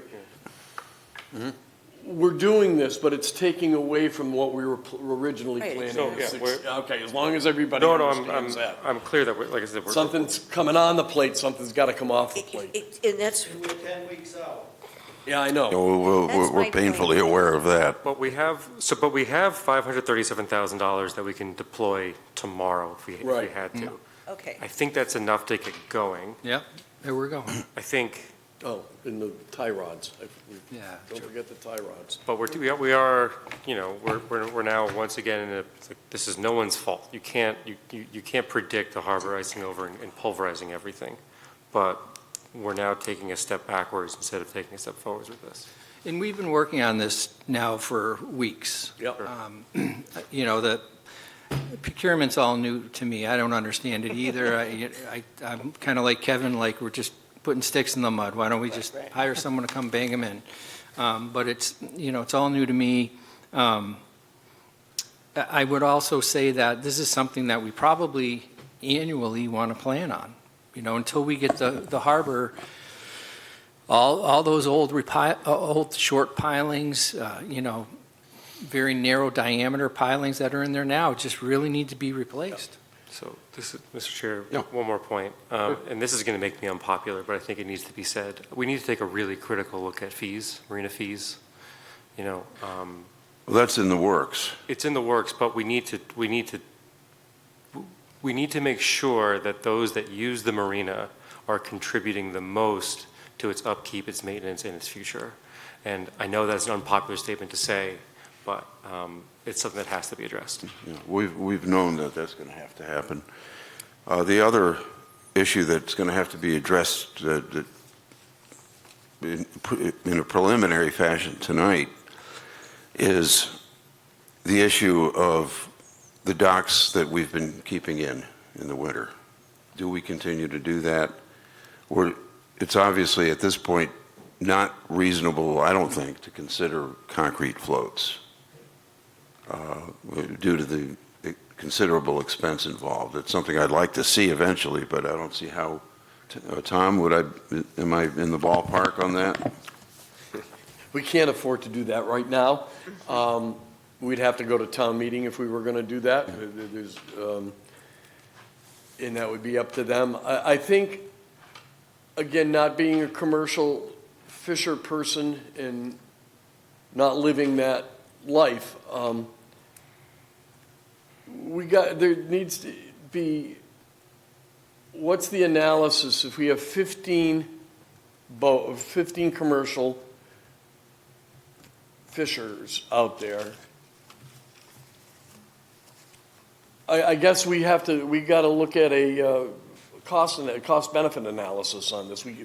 Certainly, they need to be able to bring their catch in and be able to go out and be able to dock safely. We got to just we got to run the numbers. Well, what came out of the discussion today at the task force meeting is the proposal that we schedule a month out from now a public hearing at which those immediately concerned are certainly going to have the floor to weigh in on this as to whether, once we put the wooden floats back in, are we going to take a chance on leaving them in, or are we going to set a date, say the end of November, to remove them? Some of the 15 boats you referred to are in Provincetown, are they not? Some of them are now, yeah. And so that is an option for those boats, if necessary. They could work out of Provincetown if they had to. And then the floats go back in at the beginning of April, when the danger of freezing is over. That's a question, I think, for a public hearing. I agree. Yeah, it's through the chair. What would, I'm not, again, not being in this industry, what is the cost to the shellfisher or the boat operator to go from here to Provincetown or from here to Chatham? I guess you can go to Chatham. Chatham's a completely different. Yeah, that's a whole different, no, they would go to Providence. That's what they're currently doing, some of them.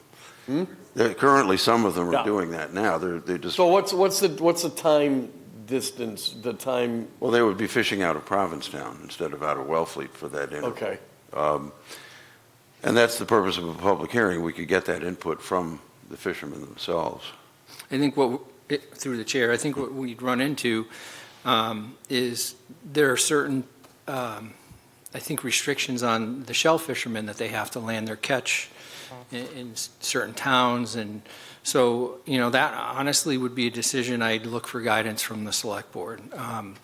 My personal feeling is we need to find a way to support the fleet. If you'll indulge me one last time. Yeah. As many times as you need. One, I would definitely want to look at, if we're going to do an analysis, is also just to do analysis between concrete versus bubblers versus, and let's say whenever the town does rebuild DL Pier, that we won't need as much dock space on the floats. But also that I also want to just state that even procurement officers often struggle with procurement, and I'm sure the town 3039M, is it? Is it 14? Yeah, no, we'll say the same. I've talked to procurement officers all over the state, including some, working for very large cities, and it's a Rubik's Cube. Oftentimes, and they all despise combis as well. So, yes, this is true.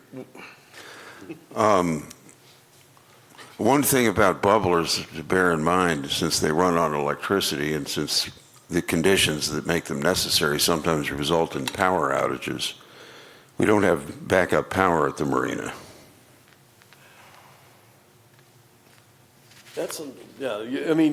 We just keep putting another dollar sign up. I know. I'm just putting this out there that I'm not convinced that necessarily that bubblers are going to be a way to deal with this in the future. Bubblers don't work in mud. Oh, that's a good point. There you go. I guess my question is to the harbor master and to town administration, beyond the discussion that we're having, what are you looking for the board to do this evening? Nothing, really. Other than if you want to set the hearing up that John has proposed for next month, there are two things we needed to do. One, let you know that $600,000 is being utilized in a different way than what we had originally planned. all still fitting within the spirit of the town meeting vote, okay? We want to, that we have some additional funds if town meeting approves that we can put toward this, and that we need to do a comprehensive review of what we want to be down there, and what we can afford to be down there, as it fits into the marina folks and the fishing community and all of that, but also how all of this ties back into the general budget beyond the fee structures. Because I'm going to go out on a limb, no matter what we come up with fees, it's not going to be substantial enough to carry the whole place. That's, okay. You know, there's, that's going into a rabbit hole. I won't do that tonight. But, you know, we need to keep the enterprise fund as it currently exists, as solvent as we can, but we got to come up with the numbers. And this, while we were working kind of methodically toward this other stuff, as getting rid of the 600,000 on those projects, this has now put us in a different position where we've got to prioritize this. And that's going to accelerate the conversation that I think we need to have as a community. We cannot continue to spend like we're spending and survive wholly. We've got to really take a look at this. We're out over our skis a little bit. Yeah, I would agree. I know we're talking about fees. Tom and I are working on, we really need some, my job description isn't being a CPA, and we just really need that help to figure out the finances and see where we are, and well, we're working on that. You and I can put a spreadsheet together in about a half hour tomorrow. Just come in, we'll get it done. Okay. I think that would be helpful for the board to be able to see that view. Right. And putting a public hearing on the schedule in a month will also give the harbor master time to work with town administration and come up with firm figures. You know, a month should give us. Yeah, that'd be fine. And one of the things, if I could interrupt, I would suggest that you get a hold of Jay and take a look at that report, the facilities report that they went through. They didn't get into a lot of water down there, but they're certainly not getting into tie rods and pilings. But there are other things there that we need to do at the marina, and that may be incorporated into what we're looking at. Yeah, I don't think I've seen that report. You have not. It's been in draft for a long time, so. Okay. This might be a naive question to ask, but are there any state or federal funding sources that we haven't tapped yet? We have communication out to a couple of state agencies to see if there's any emergency money. I have not contacted the Seaport Economic Council again. We were denied the money for the L Pier, but they did give us money for the dredge study, and that's something we can look at. That was the money we accepted, right? Right, and we're working with, we have a very close relationship with the state, I think it's Commission of Boating Access, the folks who work with our land management agreement. They visit quite often, and they love what we've done down there. Last time they visited, we took them out on the launch ramp docks, which also need replacing, and they committed to funding that for us or helping us with that. Recently, they've said that it's going to be a reimbursement grant, and it may not be until next year, so we're starting to get that. You know, we thought we had it down, and we actually had someone who were going to provide the docks with us with the funding the state was going to provide, but it seems to be getting kicked down the road. Another thing that got raked back. Well, right. There's a lot of stuff being pulled back, both on the federal and in the devolving of things coming to the state. So, like the dredge money, you know, right now there's no dredge money in the budget on the state side for matching. So we've got to look at that too. Okay, well, I guess, unless there's any further questions, I would move to set. I'm sorry, John. I just wanted to invite anyone from the select board to come down, and we can talk about it. I can show examples, go into depth about what we're working on, you're all welcome. Yeah, it's a good opportunity to actually learn how things are put together down there. I remember a few years ago, I don't remember who it was, but asked, what is a piling? And so, yeah, knowledge is a good thing. Well, Mr. Chairman, we were at a meeting with the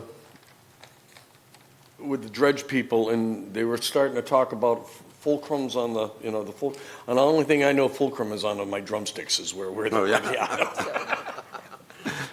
Sort of the same idea. Yeah. People do break drumsticks every now and then. But I would move to set up a public hearing for, I believe it would be, Rebecca, would that be March 15th? I don't have a calendar. March 15th would be a Sunday. Oh, 17th, okay. Let me see, That's the Ides of March. Oh. That's the 14th. Yeah, I don't know if you want to do that. Somehow seems appropriate. St. Patrick's Day. St. Patrick's Day, so show up sober. But yeah, I would move to set up a public hearing for the purpose of getting public input and making a decision on the nature and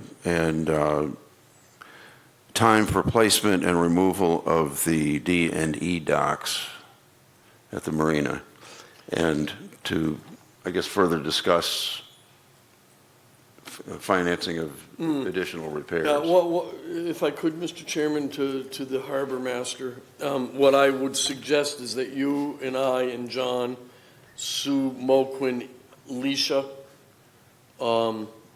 at Conservation, sit down and start, we want a good agenda for this meeting in a month. We want to be sure that, the select board's in favor of what we're suggesting. And it'll go through the chair and the vice chair, certainly.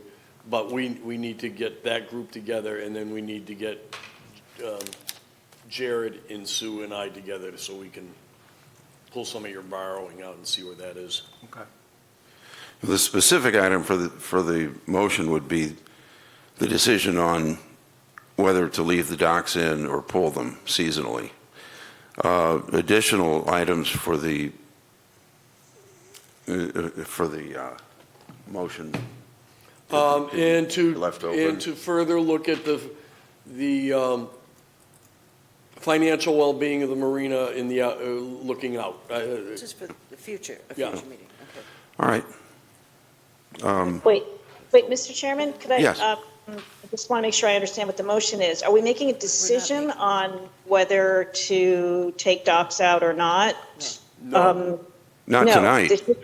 No, okay, it's just discussion of these topics. Right. For further discussion, okay. The reason I'm Okay. putting it out to a public hearing is because the decision as to whether to remove these docks is going to affect those who use them. And Oh, sure. And they should have an Yeah. opportunity to weigh in. Oh, sure, I understand that, and I agree, we definitely need a public forum on that. I just wanted to make sure we weren't making a decision Not tonight. on that tonight. Okay. Okay. Presumably, that decision would be made at that public hearing on the basis of the input. Okay, okay. Ryan's got something. Yeah, just for administration and the harbor master, is that enough time for you to get your ducks in the order and be ready to present to the public? Or would a little bit, a little bit of additional time be beneficial? Through the chair, relative to the repair work that needs to be done down there, and a report out on that, certainly we have that. But relative to the finances, we can get a good start on it. I don't know if we'll have it. Okay, and then path. about having the docks in or out during the winter, will you have enough time to prepare materials for that as well? I will look to the harbor master for. Yeah, so in other words, get pricing on concrete docks, lake bubblers, how many we're going to need, depending on how many docks we leave in, that kind of thing, Yeah, Ryan? and if you're gonna leave half of them in or all of them in, that type of thing, because I don't think you can use the L pier right now, so that's Yeah. not. Right. Yeah, something like that. The more information you can provide up front, the less likely you'll get, a question that will be like, we haven't looked into that yet, or which never goes over well. But if you can have a lot of those answers that, might come up, be ready to answer them in advance, after doing the necessary research, that's very helpful to do. Yeah. Well, I think a month is enough time, wouldn't you? Or- Yeah, I think Yeah, and if we run into some snag where we're not able to get that piece of it done for that day, and then we need another week or two, we can still have the first part of the hearing and just continue it. Okay. Okay. All right, then, I'll, To be, I guess. I guess I'll make. Second. Can Yeah, you just do a clean motion? Yeah. Okay, I move that we have a public hearing set for March 17th for the purpose of determining the seasonal nature, if any, of the installation and removal of D and E docks, and a general discussion on the financing of the additional repairs that need to be made.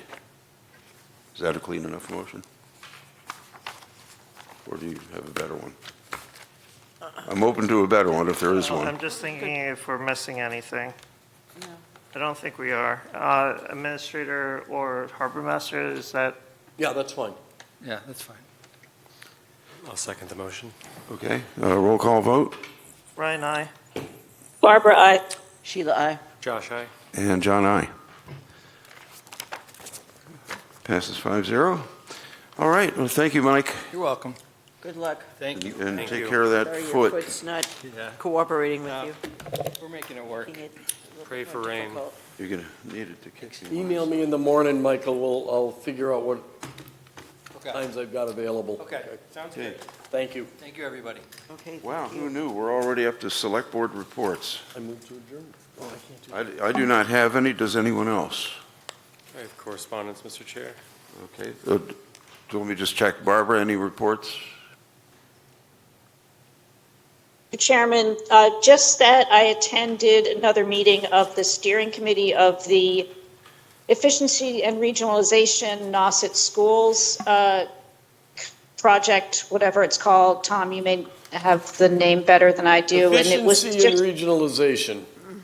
thank you. So it was, another exercise in trying to envision what sort of configurations are considered most advantageous, meaning do you have K through 8, do you have K through 5, and then 6 through 8, and then high school? So it was an exercise in that kind of thinking, and there'll be another meeting in a couple weeks, which I'll report on. Thank you. And Tom was at that meeting too, if he wants to add anything. By the way, I just checked my messages. I didn't know that Joe Aberdale had his hand up. We didn't see it. I didn't see Well, it either. We're kind of done. It's okay. Joe, I'm No, that wasn't intentional, certainly. No, but I don't know how that happened. he'll be, I'm sure he'll have plenty to say in a month. Be fine. Okay. Then select board reports. Brian, do you have anything? No. No. Sheila? No. Okay, Josh? Correspondence, Mr. Chair. Okay. Very well. This is the select board correspondence from February 7th to February 20th. We, as always, receive various administrative correspondence from the executive assistant regarding scheduling and documents for various meetings. Likewise, various administrative correspondence from the town administrator regarding scheduling and documents for various meetings. We received a letter from a member of the public requesting for the inclusion of the planning board in Maurice's Campground project. We received 35 letters of support from members of the public regarding Maurice's Campground. We received 6 letters of concern or opposition from members of the public regarding Maurice's Campground. We received 4 letters of support from members of the public regarding a stop sign at Main Street, and we received 2 letters of concern or opposition from members of the public regarding a stop sign at Main Street.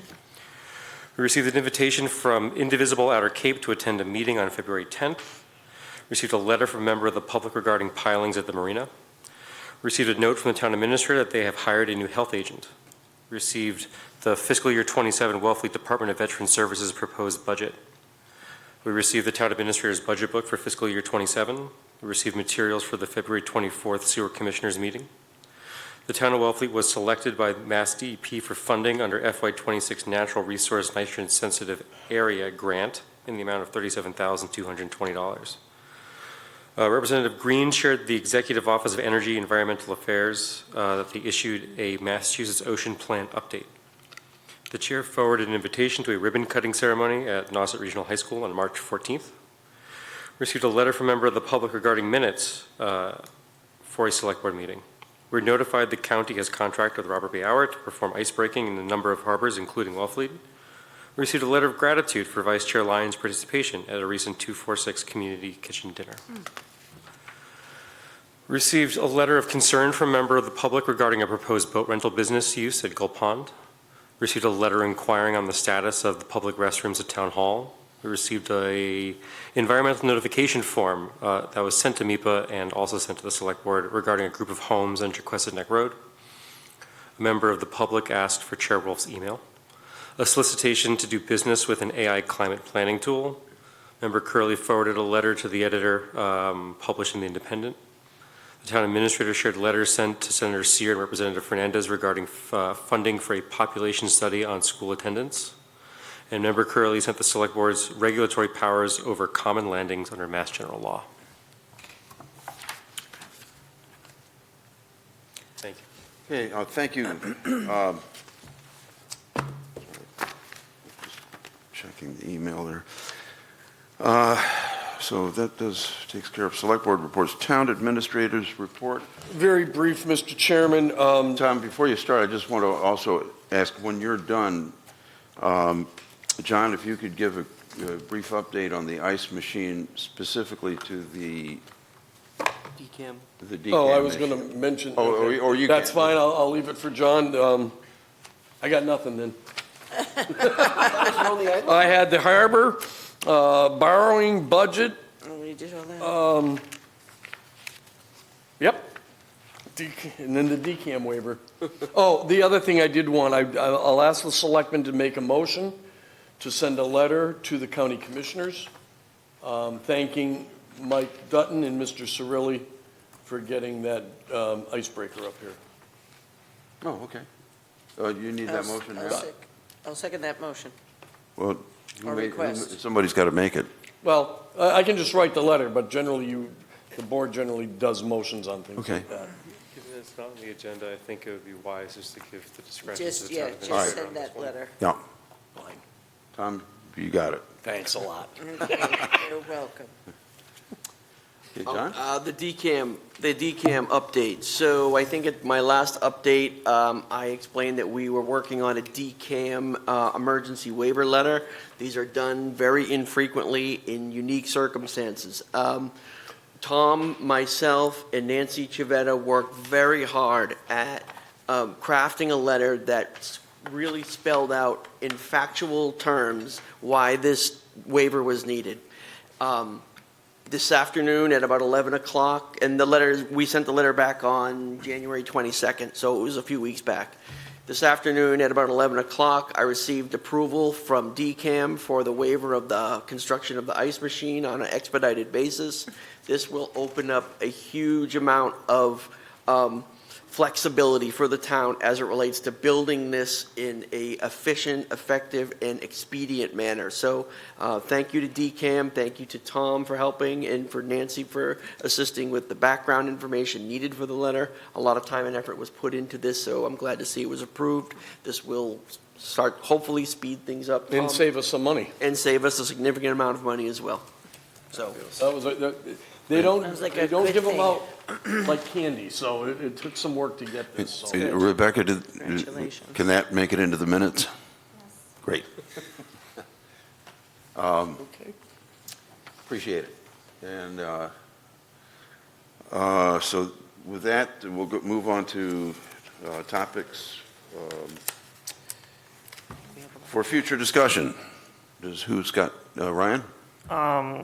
We still haven't had a report on the audit, where the auditors, it's in their contract to come Yeah, in. I will recontact them. Okay.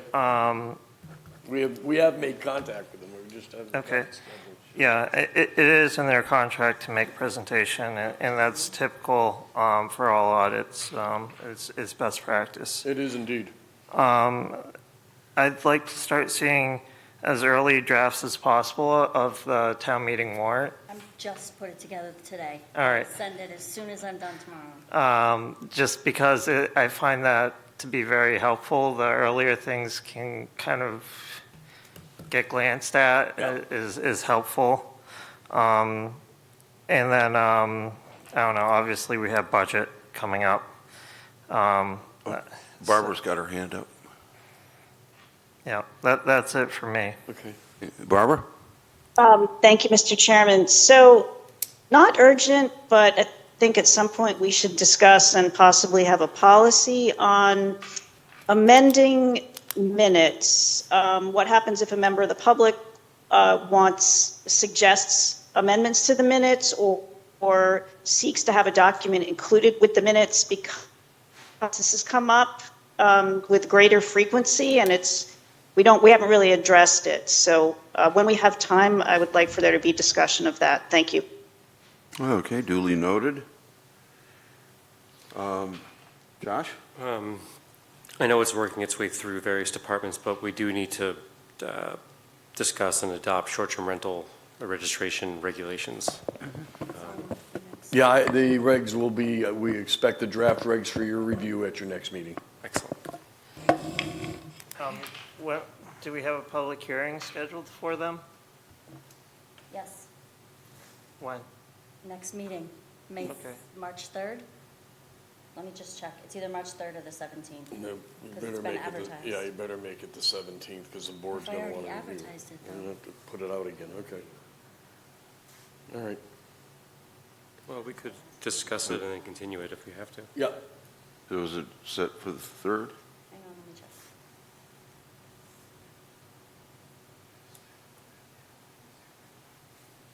It is for the 17th. 17th, okay. So that'll be I will get those to you next week, this coming week. that'll be 2 public hearings. I have one other item, now that I think of it. did- We have to determine what our next steps are in terms of parking. You know, the paid parking, what the board would like to look at or pursue. Okay. Yep, that makes good sense. I had one other item, Mr. Chairman, I forgot.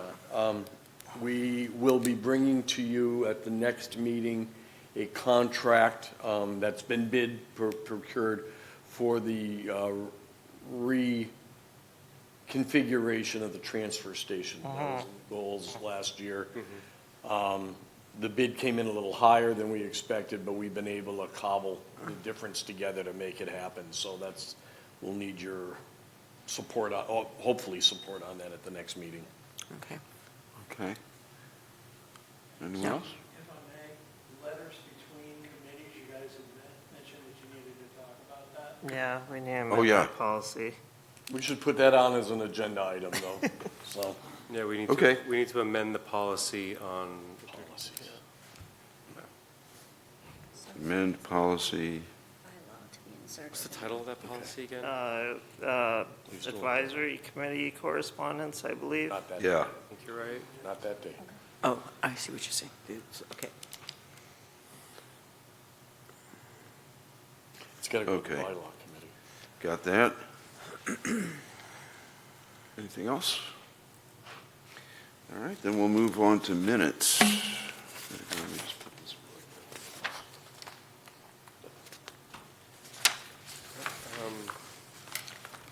So I had said at our last meeting that I had some amendments to make to both the January 20th and 28th minutes. I submitted those amendments to Rebecca. I'm not sure if the board received them or not. I think so. I think I remember seeing them. January 20th. Rebecca, I know that I emailed you my amendments, but did you circulate them to the rest of the board? No? You said Okay. you were going to do that. Nope, but I can read them if, It's, It's all right, I just inserted what you had, and I can if you want me to forward them now, but, well, yeah, but I think the board should yeah, it's a lot. read them. Can they be accepted? Yeah. See, just pertaining to the minutes, I must have missed this, that the PB Boulangerie is actually going to be open for full restaurant operations. yeah, once they reopen. Wonderful. Yeah. Okay. They're changing their MO again. I mean, they went there because of COVID, so I Yeah. think they're changing back.